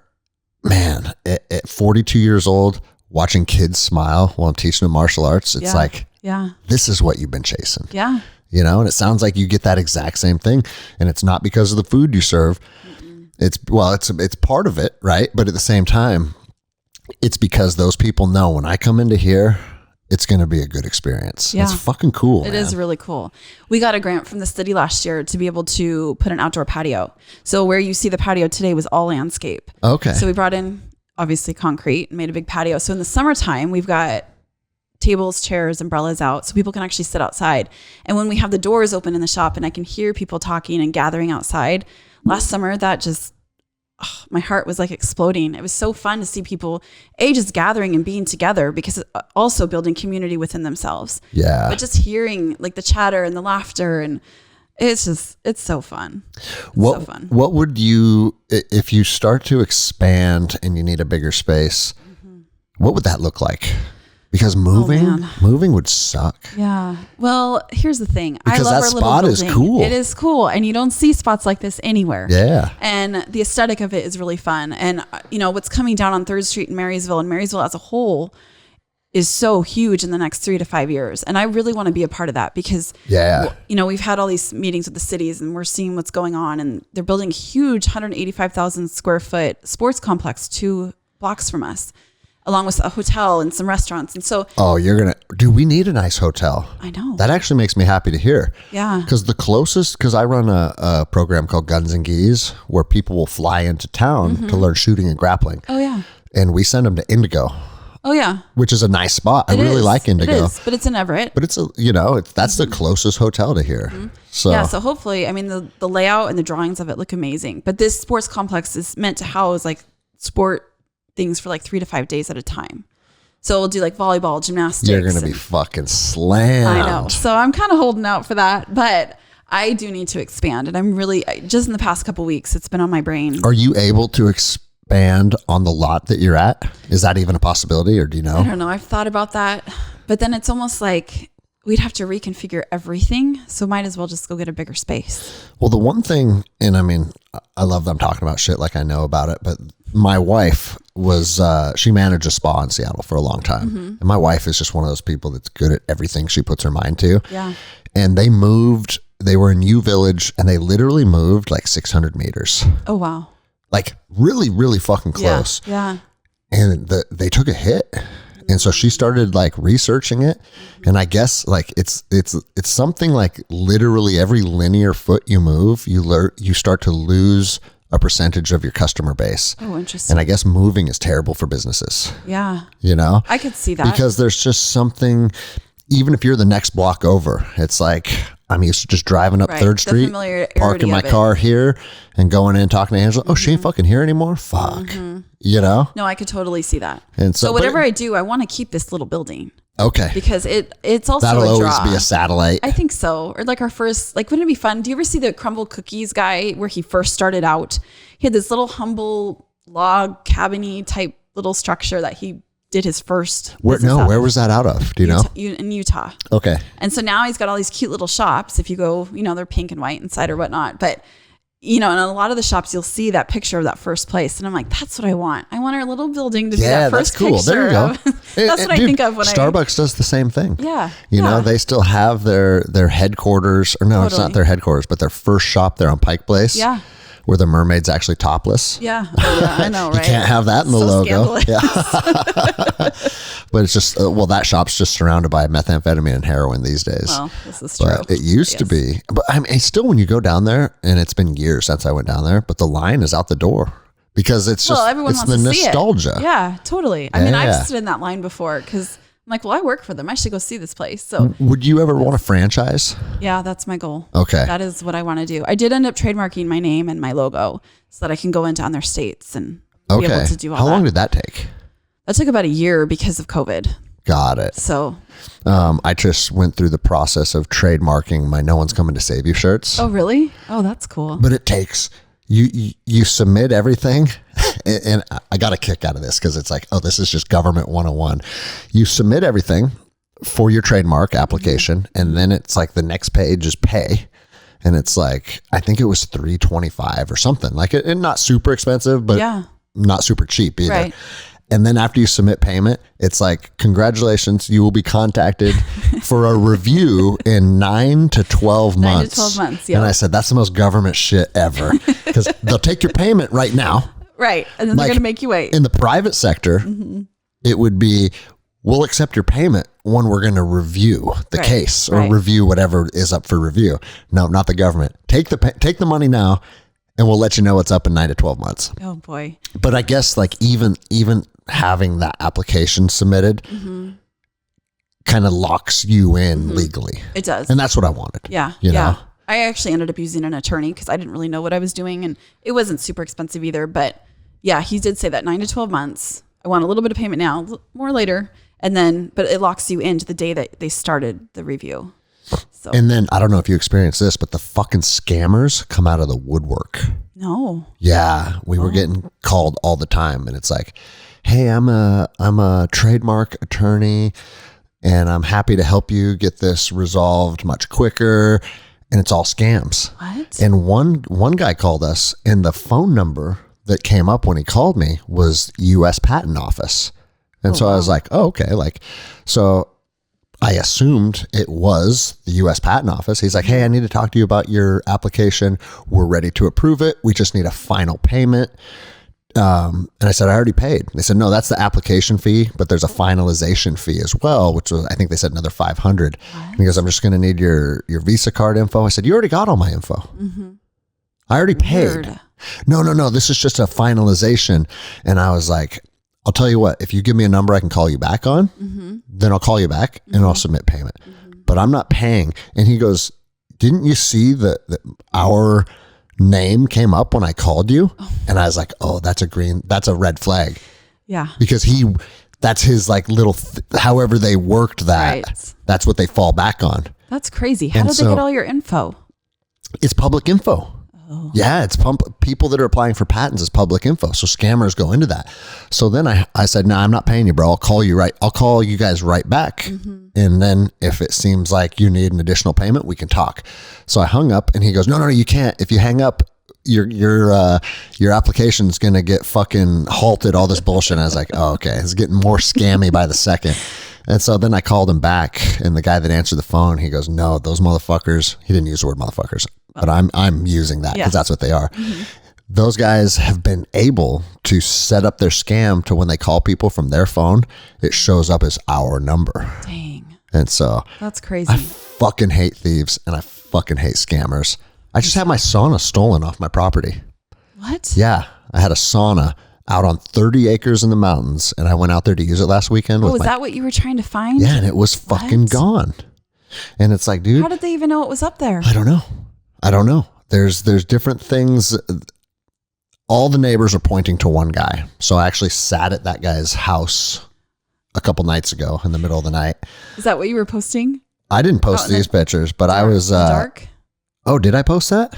You were out? I was out in his yard with night vision goggles, scoping out all of his shit, trying to find it. Because here's the thing, I don't give a fuck. That's amazing. Like, I'm not out there. Here's the thing. The reason why I'm comfortable talking about this is because, sure, I had my rifle and all of my equipment, but I wasn't going to his house to kill that guy. No. I'm going to that house to find my fucking stolen shit.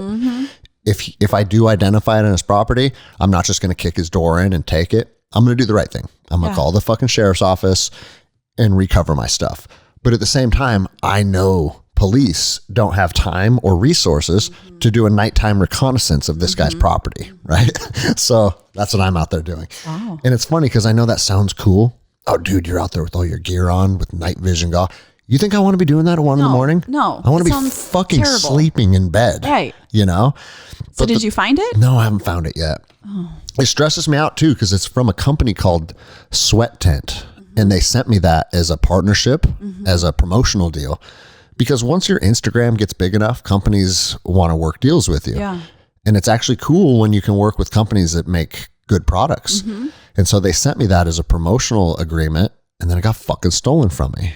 And so it's like, it's always something. That's so annoying. You know? Yeah. But yeah, scammers, thieves, and for the first time ever, and I just came to this realization like a couple days ago. I'm like, you know what? A lot of my life is going good. I can't let the small percentage of people that are trying to fuck me over bring me down. No. I got so much good in my life.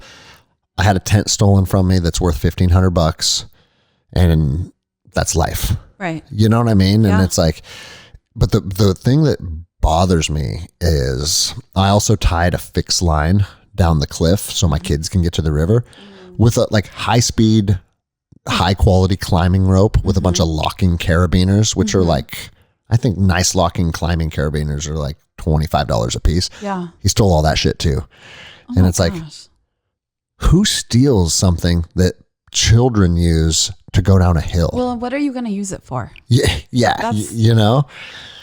It's more the fact that they're just willing to do that. That's the thing. Yeah. It's not the money. No. I mean, the money's a problem. And don't get me wrong. If I could, I would fucking behead the guy with my Danish battle axe. But unfortunately, I live in a society that we're controlled by pussies, and I have to not take vengeance on people. And so it is what it is. But it's like the biggest problem for me is having that in the back of my mind, because I want to go build a little cabin out there, and I should be able to have my tools in my cabin and not have to be like, fuck. Well, especially way up there. Yeah. Like, who's up there? Meth heads, I think. Well, they're everywhere now. Yes, they are.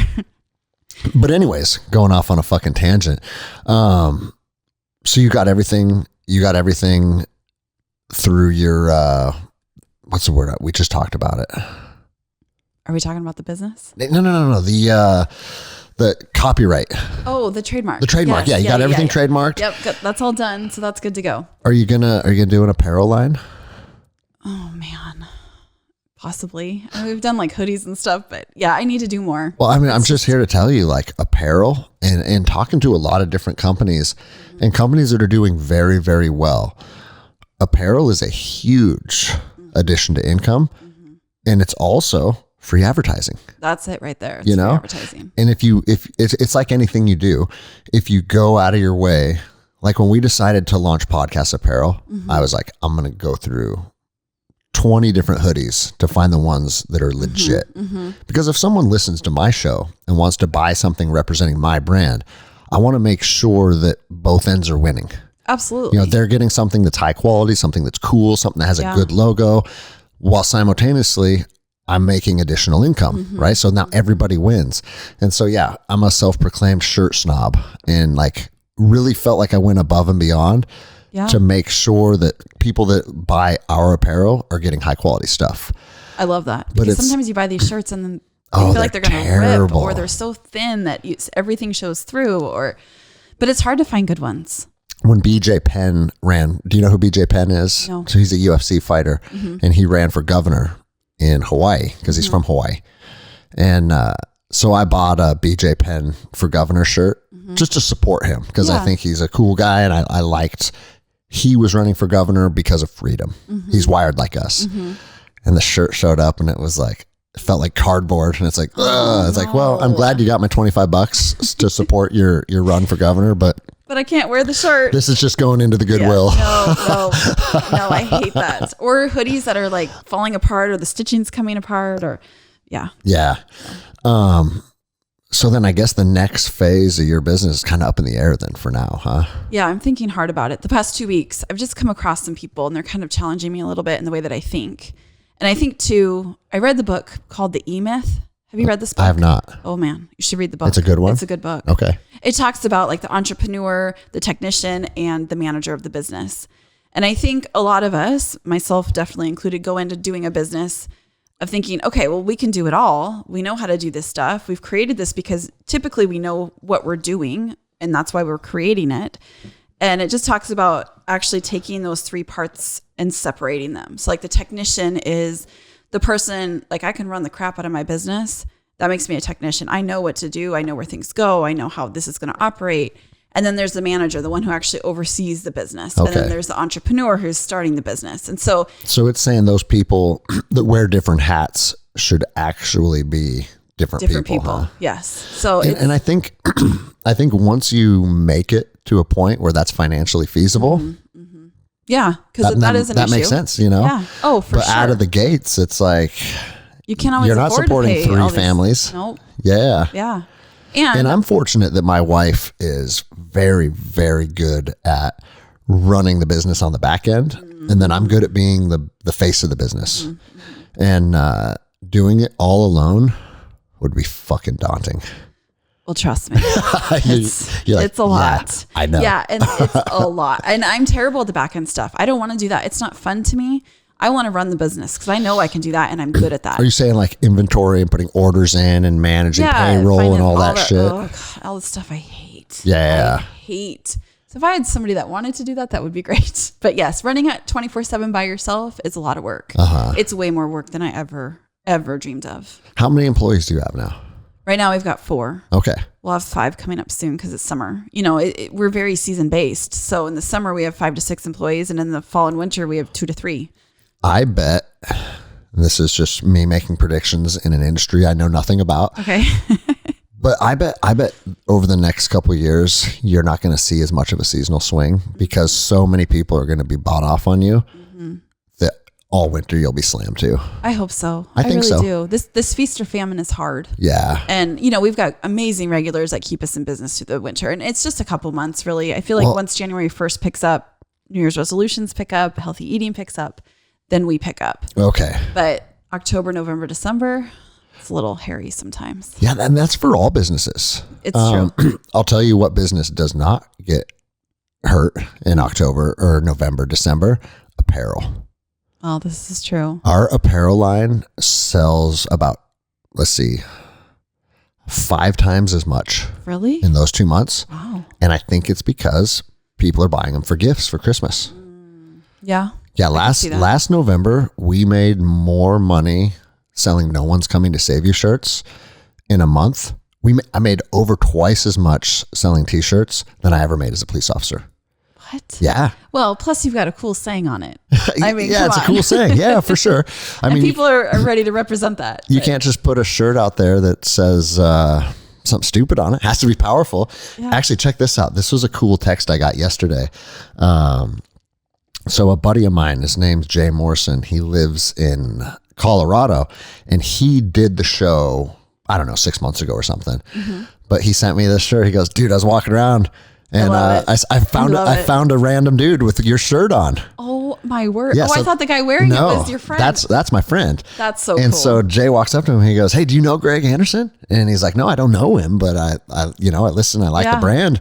And so he goes, "Oh dude, he's a personal friend of mine. Let me text him a picture of this real quick." That's so cool. And so I love that. Every once in a while, it's like, our podcast isn't huge. My brand's not huge, but it's big enough to where every once in a while you'll run into a listener or a fan or something. It's cool to see. That is really cool. It's fun. Yeah. It's funny. It probably happens. Sounding all fucking famous here. I'm not famous at all. I probably get recognized once a month, twice a month in public. That's okay. Where people will walk up to us at dinner or something. Yeah. And be like, and it's always the same thing. They'll be like, "Bro, I'm not trying to fucking encroach on your family time. I know you're out here at dinner with your kids, but I just wanted to say, huge fan of what you're doing, and I wanted to shake your hand." That's amazing. That's cool. It is cool. I love that. I go to Costco and people are like, "Acai bowl lady, hey!" See, yeah, local celebrity. Let me get you a shirt that says that. God. I was talking to Josh, the trainer across the street, the other day, and I was like, "Josh, I can't." And this sounds really pompous in a sense, but I can't go anywhere in this town. I don't go grocery shopping anymore in the town because I see people from the shop all the time. And as much as I want to sit and talk and love them, I mean, it's usually I'm out with my kids or I'm trying to get somewhere, or, I just don't have the time to just necessarily sit and talk. Yeah. And so he's like, "I know, me either. I can't go shopping in this town." I'm like, it's just kind of a weird thing. No, it's cool. And that's, again, like what we talked about earlier, good problems to have is that totally. A lot of people in your community value you and they want to talk to you. But at the same time, and I get this at the gym too, because I try, with my focus of the gym being more about camaraderie than even necessarily jiu-jitsu itself. Yeah. Man, a lot of people want to talk all the time. Yeah. And practice ends at 7:30 and I'm very rarely locking the door before 8:30. Oh, I believe it. And it's because we're sitting there, we're sharing stories and all that stuff. But the other side of the coin is it's like, man, I got my own family and I got my own kids. And sometimes when I need to prioritize them, I kind of feel like a dick because it's like, "Hey man, I got to run today. I'm sorry. I don't have time to talk about this, but it is what it is." And I'm starting to find that balance better, because dude, if you have to be good for yourself before you can be good for other people. Totally. And if you're not emotionally available, like sometimes when you're the person that people can lean on, sometimes that gets exhausting too. Oh, for sure. And there's times when it's like, man, I don't know how to say this and not sound like a dick, but I can't take any more emotional baggage right now. No, and it has to be an intentional thing. Yeah. Just in the past couple of weeks too, I've been thinking about that. I'm no good for my kids sometimes when I get home because I'm exhausted, but I'm the only one they have there to take on their emotional stuff or their bad day at school or, or even their happy moments or whatever it may be. But you've got to find that intentional time to take care of yourself so that you can take care of the people around you. Yeah. Because we can get stuck in a rut of working 24/7 and there's always something to do. Well, and as soon as people find you being a safe place, Yeah. like we talk about all the good of that because there's a lot of good aspects, but it can also get exhausting. Oh, it's exhausting. Because, and I'm not even saying that people are doing anything with like bad intentions or negative vibes, but when people can come to you as a person that they can find like that sanctity in, man, 1 or 2 people doing it, that's cool. But when 10 people do it, it's hard sometimes. Yeah. You know? And then you're torn because you want to hear them out and you want to hear what they have to say and you want to feel for them. But then you have a family that you need to attend to. So there has to be a balance. There's a part of me that's trying to figure out like, because I also don't want to ever give people bullshit, you know, instead of being like, hey, you know what? My kids have a whatever night, or even little white lies. There's something that bother me, you know, because I'll have people say like, well, dude, why don't you just say you have dinner with your daughter tonight? And it's like, well, I don't though.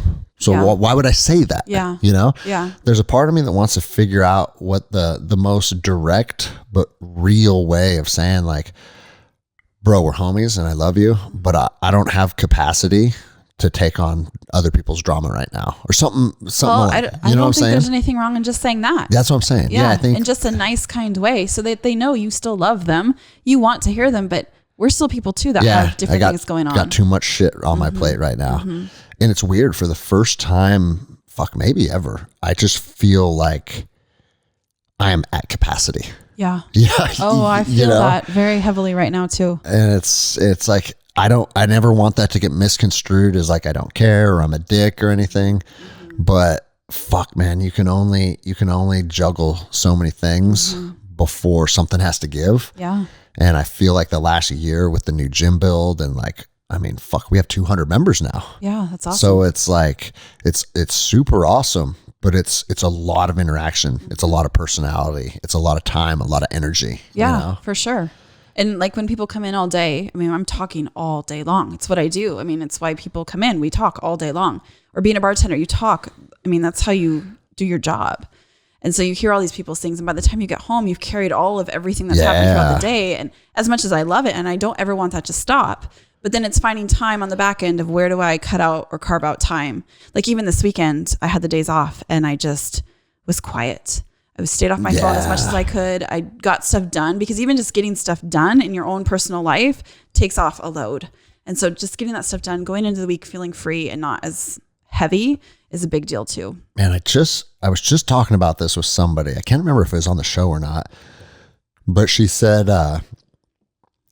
she's arrived at a point where she can listen to people, but still has a wall up to not take that energy.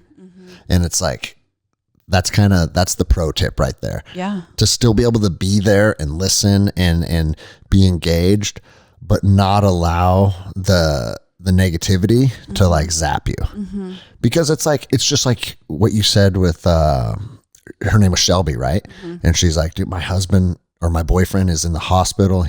We might lose him. It's like, I would never want someone to think they can't come to me with something important like that. But that shit weighs heavy on you too, you know? I think I've gotten kind of to the point the lady's talking about that you were just mentioning is that I can take it on for a moment and then I just get back to what I'm doing. Okay. And somehow compartmentalizing that in that instant. Write a book on that and you'll get rich.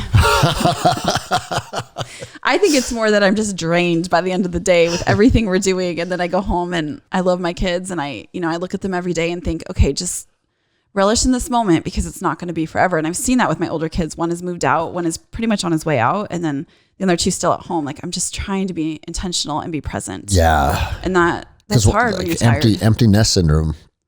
Oh man, that's one of my best friends is going through it right now. And she's, it's like, I talk about them all the time on my show, my boys, she's their mother and, they're 19 and 20 now. And it's like one just left last week and one is going to be right behind them. And it's like, it's fucking scary. Oh, yeah. 20 years of your life being a certain way. Absolutely. I'm feeling it even with my older two kids. I mean, my oldest daughter moved to Hawaii, so she's living her life on the beach, doing her thing, what she wants to do. And then my son, he's an apprentice electrician and, he's rarely home, but I miss having that adult, even just another adult in the house where you can actually have adult conversations. And, it's a whole different vibe, but even just like pretty much they're on their own for the most part. And it is changing our lives. It just changes your world because it is. It's like one way for so long. And then you're like, wait, come back. Where did you go? How old's your youngest now again? 12. 12. So okay. I only got 5 more years and then she's, but it's weird. Isn't it weird when the youngest, like for me, the youngest is 8. And I feel like this change just happened within the last 6 or 8 months to where it's like, oh, you're a little human now. Yeah. Like, yeah. Obviously you're a little kid for a long time, but all of a sudden the way we interact is like, I can have full conversations with you and hear about your perspectives and your ideas and what you liked, what you didn't like. It's like just one day they're a full person. I know. And then one day they're an adult. And, people say, oh, when they're little, they're like, oh, treasure this because it goes by so fast. And you're thinking, I'm just trying to get through this day. Like not not to 18 or 20 years old, but I mean, it goes so fast. Especially when they're when they're 1 and you're changing diapers and they're throwing up and just all the bullshit that comes along. And you're just exhausted. But I tell people, you're like, I want this to vanish. Yeah. You're like, I'm done. But I tell people now, I think having these adult children is actually the hardest stage of parenting. Oh, don't tell me that. Oh, but it's in a different way. So like when they're little and they're in diapers and formula and whatever, it's so physical and it's controlled chaos within your home. As they get older, sports come, boyfriends, girlfriends, all that stuff. They can drive. Then the chaos is on the outside of your home. So you're trying to control. You don't have as much control over it. Yeah. And you're like, where are you going? And where are you going? What are you doing? And all these, trying to keep track of everybody. And then they become adults. And I don't know what it is about this magic number of 18, but all these kids think 18 is like, oh, I can move out. I can do all these things. They have this newfound freedom. And then they realize I'm poor. I have no money. Like I barely have a car that works. How am I going to move out? And then just because the government calls you an adult at 18, there's a lot more that goes into adulting than what your driver's license says. And you think like, I thought I taught you better than that. But you want to still hold on, but you have to let go. And you want to try to direct them, but you've got to let them make their own mistakes. And, and they think that they know it all. And I mean, my kids and I were very close. We have amazing relationships but I have got to hold my tongue sometimes because they've got to figure this out on their own. And they want to in a sense, but it's a hard state and they need to. And you go from parenting them to more walking alongside them. And that's a really neat part of parenting. No, I'm excited I do love for that part. For sure. That's really cool. The other stuff is hard. My dad said that to me like verbatim when I was 18. He's like, hey, I was your dad for a long time. Yeah. And he was a hard dad. Yeah. And he's like, but I want to be your friend now. Yeah. And it was like a moment in time where our relationship shifted because like when you're a little boy, your dad can't be your best friend. I don't feel like, you know what I mean? But when you're 25, he can be. Yeah. And my dad had the wherewithal to understand like, okay, I'm going to raise him a certain way. And then once he's grown, I'm going to shift our relationship into kind of like this new thing. Yeah. And it worked very well. Yeah. Yeah. It's a really, really amazing thing to watch. And then you get to watch your kids flourish. And this is what you've prepared them to do. I always told people when I was raising little kids, I'm not raising kids, I'm raising adults. And so, to look at it more as we're raising these kids to be adults, to be good people, to go out into this world, hopefully make a difference and be good citizens. I like that. We're not raising kids, we're raising adults. Yeah. That was my Because so many mantra. Adults are shitty people. And the majority of them could probably get tied back to a piss poor upbringing, And it's like, if it's weird how everybody thinks everybody should be parents. Well, I think it's weird that we can just be parents. I know. We have to get a driver's license. We have to apply for a home loan, but we can just have a kid. But the other side of that is if the government got involved with who and when and how, like it'd just be more of a shit show. I want less government infringements. Yeah. I just think it's kind of an oxymoron. Like here we can have these humans that we can try to raise. But it's sad too because you'll fucking see babies in fucking homeless tents sometimes. I know. And it's just like, you have no fucking business raising another human. You can't even raise yourself. And now you're bringing another human into the world. It's very sad. It's fucking sad. Yeah. But I think the majority of problems inside of our society, if you really dissected them, you could probably tie it back to problems in somebody's upbringing. Oh, for sure. Like all of these all of these kids that are just victim culture and all the fucking bullshit and the riots and Antifa and all the bullshit that we saw. I guarantee you the majority of them didn't have a dad that was like, hey, sometimes your dad needs to tell you to sit down and shut the fuck up. Mm-hmm. Or mom. Or mom, yeah. I mean, it goes both ways. Like you need, and I'm not a fucking expert by any means, because a big part of parenting is figuring out as you go, right?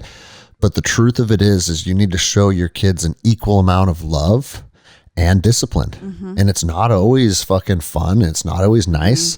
And it's trying to balance that. But for them to be successful adults, they need to carry that into their adulthood. Yeah. And a lot of kids and just a lot of people in general, they don't have that discipline and that understanding and that respect and the things that are necessary to thrive as an adult. Well, I think on the flip side of that too, my older kids went through some things that I would never want to go through again. And now they're in amazing places, and it was stemming out of a lot of hurt.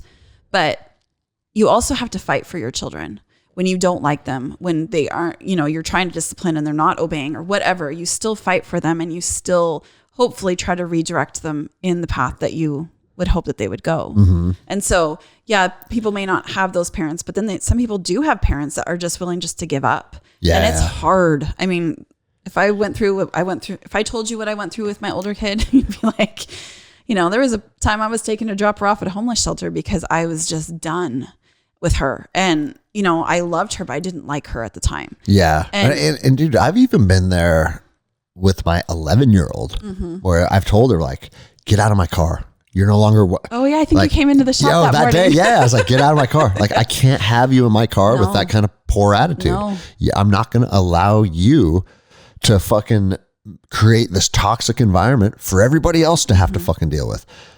But then the environment's already toxic and everybody's dealing with it. Right. You know what I mean? But that's you still fighting for your child. Yeah. And it doesn't mean like you're going and I don't even know, but even just telling her and putting those boundaries in, that's still fighting for your kid. And I told her the same thing though. I was like, if I have to ship you to a boarding school that costs 10 times as much money as the school you're going to now, I will.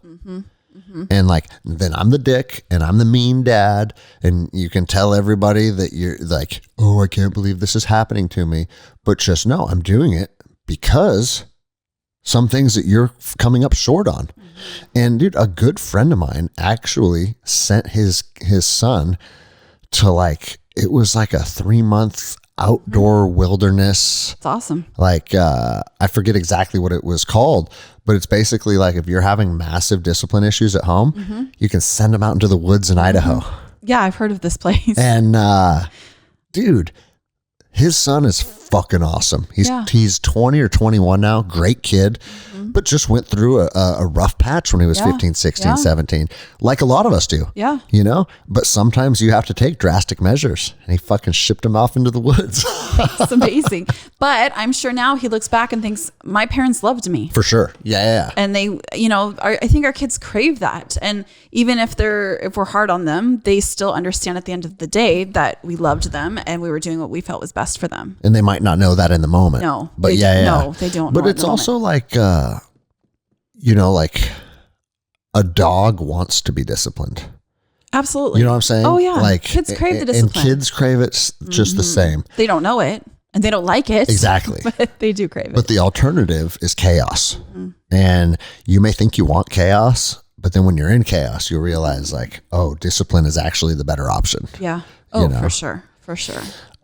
Fuck, we're already, see, you'll probably do several episodes because we're already at over hour and 40. Oh, it feels like it's been like 15 minutes. I know, right? Yeah. And I keep the show at about 2 hours. Okay. So I wanted to, if you want to, you can tell me to fuck off.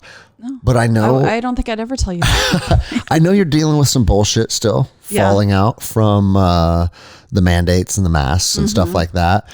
And the reason that I like to have people on that are dealing with stuff is because this show goes out to a lot of people and somewhere there's someone that's also going through this or went through it or found a little loophole, and it's just cool to kind of get it out in the open. Yeah. Because freedom-minded people need to stick together, and freedom-minded people need to help each other out. And so I know you're still dealing with some bullshit. What is that looking like? Yeah.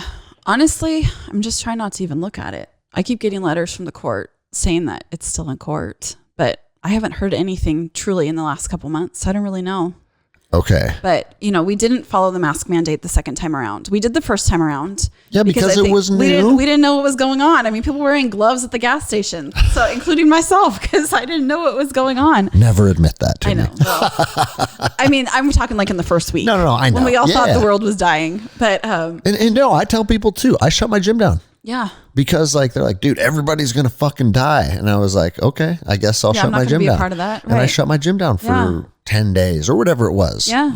Yeah. I think out of the gates, most people gave a lot of validity to what we were being told. Because why would you not? Yeah, for sure. I mean, nobody knew. So the first time around we followed it. And then the second time around, I started to understand more as far as this feels like a big joke. It doesn't feel real. And where's the science that they're pointing to? Like nothing made sense, right? All the logic went out the window. And so I just believed that the mask issue was a choice. And if you chose to wear a mask, that's fine. And if we chose not to wear a mask, that's okay too. Yeah. And it's like you listened to the docs episode. So you heard them say one thing that I really liked that they said, they're like, that's the same conclusion they drew. But additionally to that, they said, how can I, as a bartender, have the authority to tell someone what to put over their face? Oh, well, when Elle and I came, I actually asked them that. Yeah, like how can you, because here's the other side of it. What if someone does have some type of asthma or some type of respiratory issue, and now I'm telling them to restrict their airway?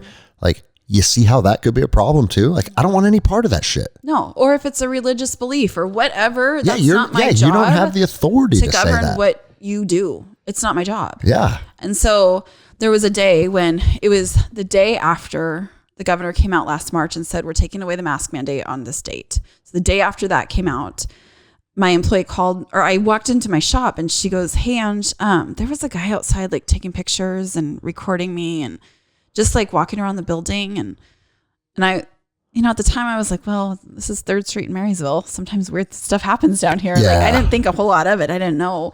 And mind you, we didn't have a sign on our door that said mask required. And most people were still wearing masks at the time, but then a lot of people weren't. And, I told my employees, you guys can wear masks or you don't have to. It's your choice, but I'm not going to. I don't wear a mask anywhere I go. I'm not going to require that you guys wear one here. And so, I just kind of played the whole like recording and picture thing off because I just didn't really even have a thought of who that would have been. Yeah. And, the next morning, my son calls me because he was working at the shop and I was getting ready to come down to the shop. He's like, Mom, you got to get down here right now. The health district's here.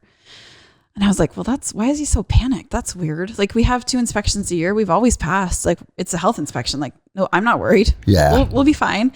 And so I get down there and there's this man. His name is Troy. He works at LNI. And he was, had his LNI lanyard on, his hat on, his khaki pants and his hiking boots and his flannel button up and his cloth mask. And it said LNI everywhere and his clipboard. And I was like, oh, here we go. And so he goes, are you the owner? And I said, yes, I am. And he goes, full out of the gate. He's like, why aren't you requiring masks? And I go, is that what you're here for? And he goes, yes. He goes, I have video recordings and I have pictures of your employees not wearing masks. And I said, oh, so you were the guy here creeping my employees out yesterday. Can you imagine being a grown ass man? No. Because how old was the girl that was calling you? Like 19. 19-year-old girl working, trying to fucking start life. Right. And you got some 40-year-old motherfucker taking pictures of her. So weird. Just so he can come back the next day with a ha gotcha moment. Oh, it was totally that. It's fucking despicable. It was like what I don't even consider those men. No. Like the men that I consider men, like, dude, we're willing to go to war for what we believe. We're willing he's to hiding behind his cloth mask. God, a motherfucker, man. I just don't understand it. And here's the other thing. You said it was the day after the governor announced that he was lifting the mask mandate. And here's the bullshit about that. Because I remember when he did that, it was, I don't remember what the dates were, but it's like, I've decided that on this date, masks are lifted. So he came out and declared he was lifting masks, but it was like 2 weeks out, right? Yeah. Okay, so now they got 2 weeks. I got 2 weeks to go get guys. Not just guys, but small businesses. That's what I'm saying. We got 2 weeks to go out there and rack up some it's complaints. For sure what was happening. And we can go get fined. We got 2 more weeks. But this is why you know it's bullshit. Because people are either getting fucking sick or they're not. All right? You can't say, in 2 weeks, I'm going to do this in regards to a pandemic. No, it doesn't make any sense. It doesn't make any fucking sense. No. So if you're saying in 2 weeks I'm going to lift it, motherfucker, that means you already know that the trend is showing that this is all bullshit and it's going away. Oh, for sure. So you gave your fucking little Nazi fuckers a 2 week time period to go try and fucking find people. Yeah. And now he's out there chasing a fucking single mom of 4 who grew a cool fucking business in the heart of my community. I'm going to fucking get her. Oh, it's for sure what happened. And you need to be fucking punched in the mouth, dude. That's what these cocksuckers need. It's bullshit. Trust me. It pretty much took everything I had to hold back. Oh, so I know. And it's like, come to my fucking gym and tell me that shit. See what happens.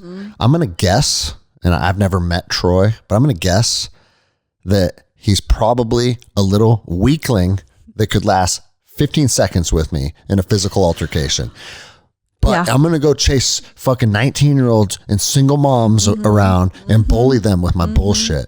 People are sick of this. Oh, yeah. No. And not only are people sick of it that are freedom-minded people like you and I have kind of been on this path since the beginning of this, right? Or we got duped for 10 days or whatever it was, right?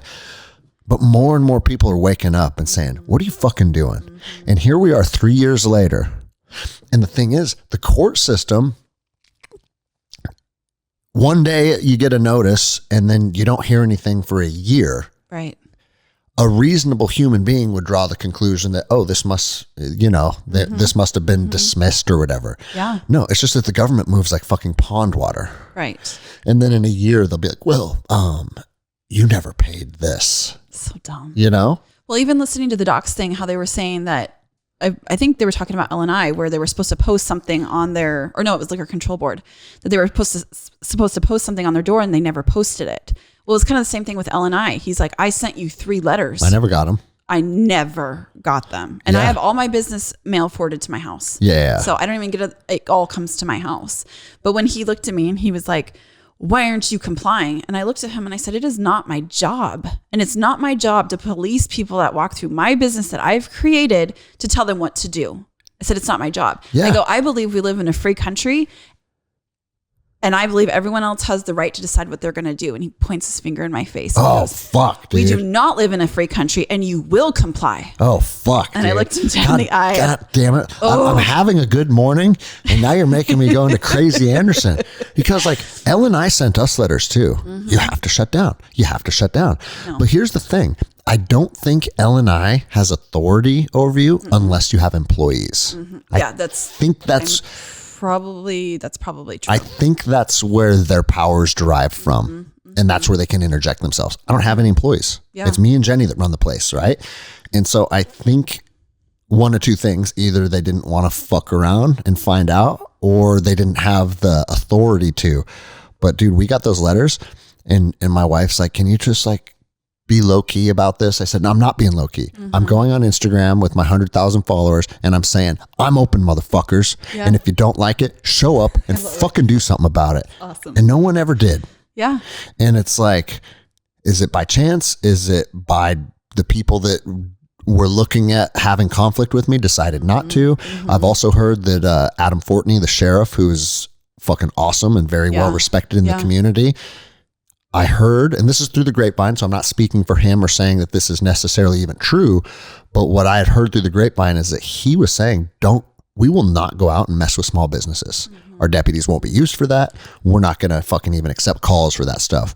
And so it's like, maybe the stars just aligned to where I didn't have to deal with any conflict like that. But I was bringing my rifle and my body armor because I'm like, I don't give a fuck who you are. You ain't gonna point your finger in my fucking face and berate me like you're my fucking dad. I'll knock every tooth out of your fucking head. Right. And then if you want to take me to jail because I beat up some fucking piece of shit that's berating me, come and get me, motherfuckers. Like, come and get me. More people have to be willing to draw that hard line in the sand. Well, I think, and at the point when he was telling me this, I was pissed. That motherfucker wouldn't have put his finger in my face. Well, I didn't know. You. I think it happened. So I wasn't expecting number one to be LNI. I thought it was the health district. Yeah. Until I saw him. And then I was like, oh crap, what's happening? And then when he said that to me, he's like, and you will comply. I looked at him. I go, sir, you are talking to the wrong person. Fuck yeah. I was like, you're not going to talk to me like that. First of all. And I go, are you aware that this mask that you're wearing, the CDC has come out and said that your masks don't work? And he's like, Your fucking overlord Fauci even said that. And you're standing 6 feet apart from me with a mask on outside. Yeah. I said, what? Does this even make sense to you? And I said, you know what? You're here. What's Troy look like with his shirt off? Oh, I don't think you'd want to say that. Not pleasant. I'm just saying, like, that. I mean, Greg's body shaming someone on his show. No, I'm making a correlation that the men that want to fucking bully and the men that want to berate women and the men that want to fucking come after people like you, they're usually the weakest fucking people in society. You ain't going to see a motherfucker that looks like Gordon Michael that's 55 years old with a shredded six pack and 275 pounds being mean to someone like you. It doesn't happen because the men in our society that are protectors, that do have physical capabilities and physical strength, like that comes through a lot of hard and arduous work, and it builds you into a man that respects and protects our fucking society. A man that berates you, a small business owner, single mother of four, I know he's weak. I know because he's mentally weak to go out there and do something like that. And so, I'm shocked that his body is also a reflection of that physical weakness. Fuck you, dude. Well, and then I said to him, I go, so you're just here because I'm a small business. And the governor said yesterday, so you're just here for the money? And he looks at me and goes, well, no, you're not complying. And I said, okay, well, did you go up to Walmart today? Because I don't wear a mask anywhere I go or in Walmart. I said, so have you talked to their employees telling them they have to tell everyone that walks in without a mask to put a mask on? No. We only went after mom and pop spots. Oh, no, for sure. This is exactly what was going on. And so he goes, well, I need to come in and measure your spaces. You don't have a sign on your window. You don't have a barrier on your counter. And I said, you're right, I don't, because I never put one up because I'm not going to.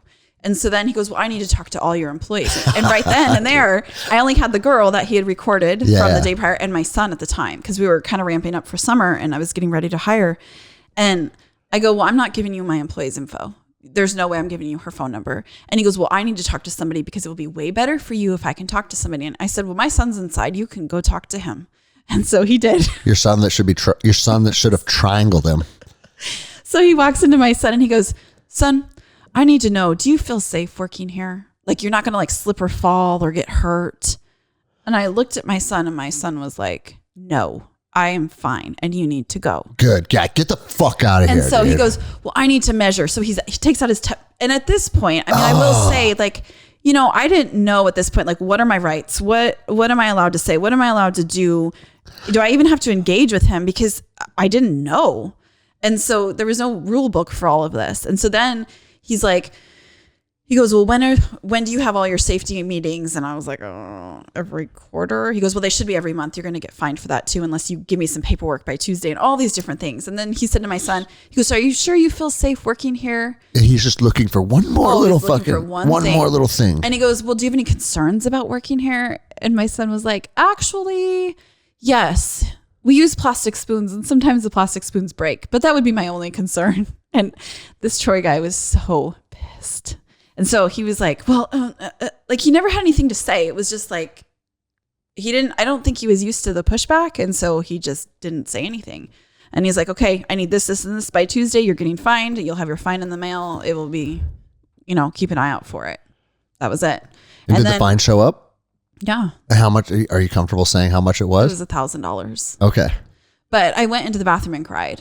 Of course you went in the bathroom and cried. I didn't know what to do. And I didn't know oh my gosh. So I called the brewery across the street because they also were not requiring masks. I mean, there were several businesses on our street not requiring masks. I'm like, why am I the only one that got hit?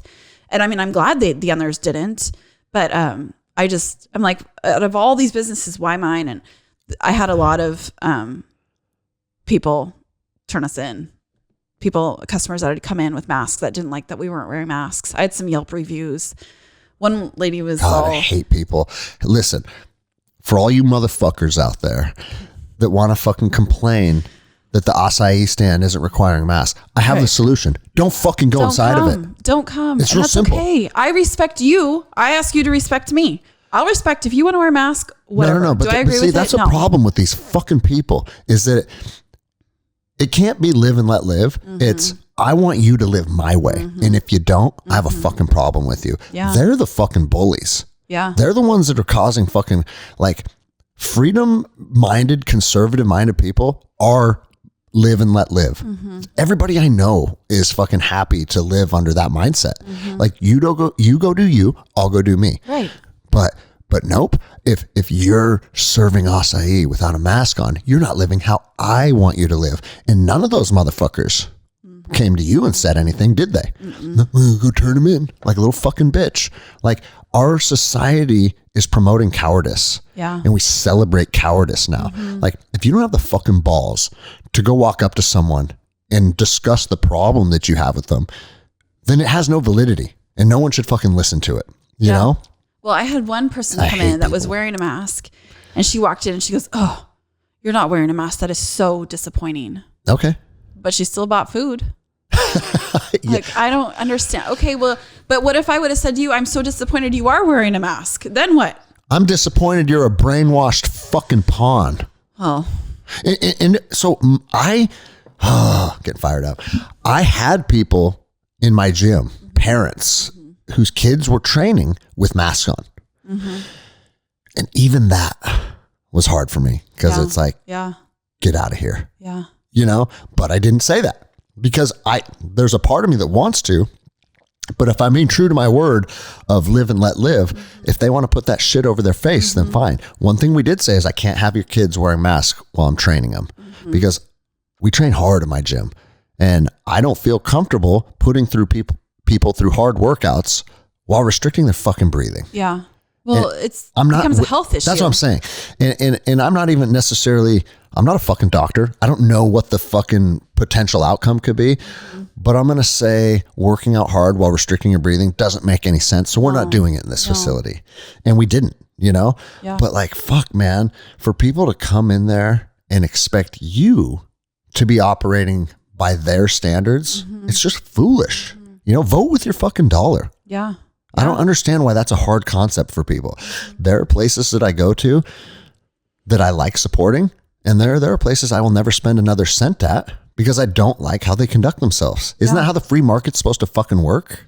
Well, and on that too, I mean, the next day, this was the coolest part of all of this. So the next day, the Silent Majority Foundation had gotten, some people within that foundation had gotten word that we got fined. Pete Serrano, shout out. Yeah. He's the attorney for them. Oh, yeah. Yeah, he's done the show. He's a good guy. That's cool.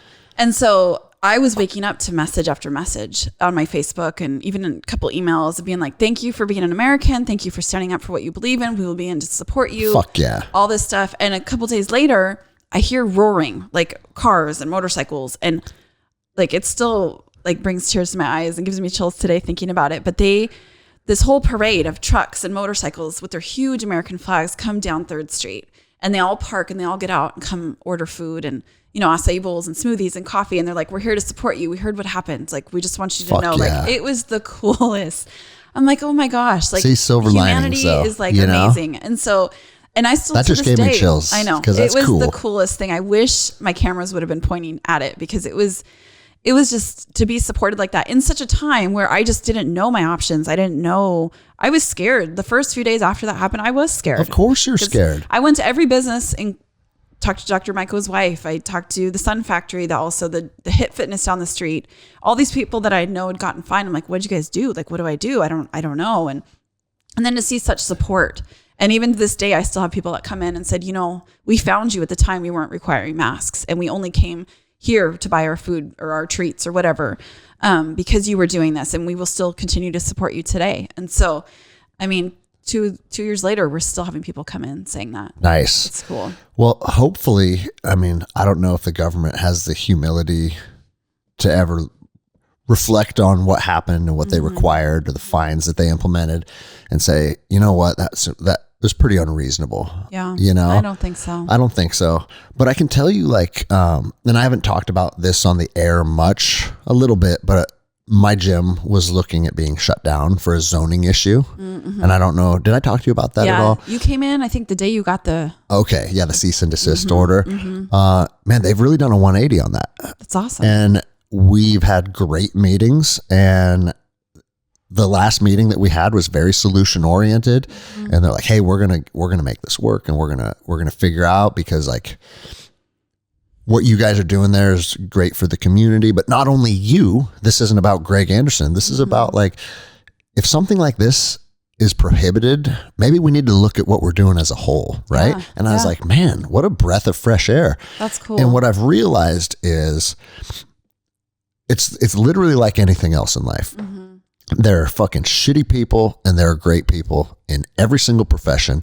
It doesn't matter if it's cops or entrepreneurs or even county government. That if you sift through the people that work there, there's some people that do want to help and that do want to support you and do want to see you thrive. And, you know, it's weird me sitting here saying that, because the last couple of years I've become pretty fucking anti-government because I got to see just bullshit after bullshit after bullshit in a lot of my different friends' business situations like yours. But for the first time, I'm seeing, like, oh, there are people on the inside that are good-hearted people that do want to fucking do the right thing. And so I think a big part of navigating through this kind of bullshit is not dealing with idiots like Troy, who's a berry picker at the bottom of the totem pole. He's out there wanting to bully people, right? But if you go up the chain of command a little bit and find someone, hopefully, that is actually has compassion, has understanding, has common sense, I've found some of those people, and it's exciting. And so absolutely, I hope that as you navigate through this, that, like, you know, I'm always one step away from going the nuclear option, I feel like. And for the first time in a long time, I'm like, oh, maybe I can actually be diplomatic and work with people and come to reasonable conclusions. Awesome. Instead of always going back to, I'm going to put my body armor on and fucking burn this place down. Yeah. You know? Don't do that. But I hope that the right people get wind of what happened to you and can correct it. And based on how I've seen the local government operating over the last couple of months, I'm hopeful of this stuff. That's awesome. And so maybe, I mean, I don't know necessarily how they're all intertwined, but maybe some of the same people that are helping me could help you, you know? Yeah. Or maybe, like you said, you don't even know if it's still an ongoing thing. It seems like it's kind of died down, huh? Yeah. So who really knows? Well, I'll tell you what, if more stuff comes to light and the battle seems like it's going to continue, let me know, and I'll try and put you in touch with the people that have been helping me. Cool. Because again, there are some good people still. Totally. And I even met one at L&I not that long ago. I had to call for something. Okay. And she was a dream. And I said to her, you are the first L&I person I've ever worked with that is kind and compassionate. Yeah. And I think when we find those people too, it's always good to give them a shout out and to tell them, because we need people like that in these industries. Well, everybody that's working inside of the government should hold that kind of mentality in approaching or how they deal with the citizens, because your whole fucking job exists because of entrepreneurs and business owners and the community. Yeah. Like, you're not out, you shouldn't look at your position as some authoritative position. You should be, and the people that I'm working with lately with the city council and whatnot are like, no, our job is to solve problems. And I'm like, dude, what a breath of fresh air. That's amazing. And, you know, there was a guy that was, because even on local level politics, everybody's still on one team or the other. They're Democrats or they're Republicans, right? Yeah. And when you think of Democrats and Republicans, you think of two entities that hate each other, that are unwilling to work with each other, that just put roadblocks in every single fucking spot that they can. And these guys are like, on local government, we work with both sides of the aisle on all kinds of different things. And that's the way it should be. And we know each other, and we're happy to come to the middle on a lot of different issues. Mm-hmm. And I literally said to him, like, guys, can you take that mentality to the federal government? Yeah. Because it's lost in society. Yes.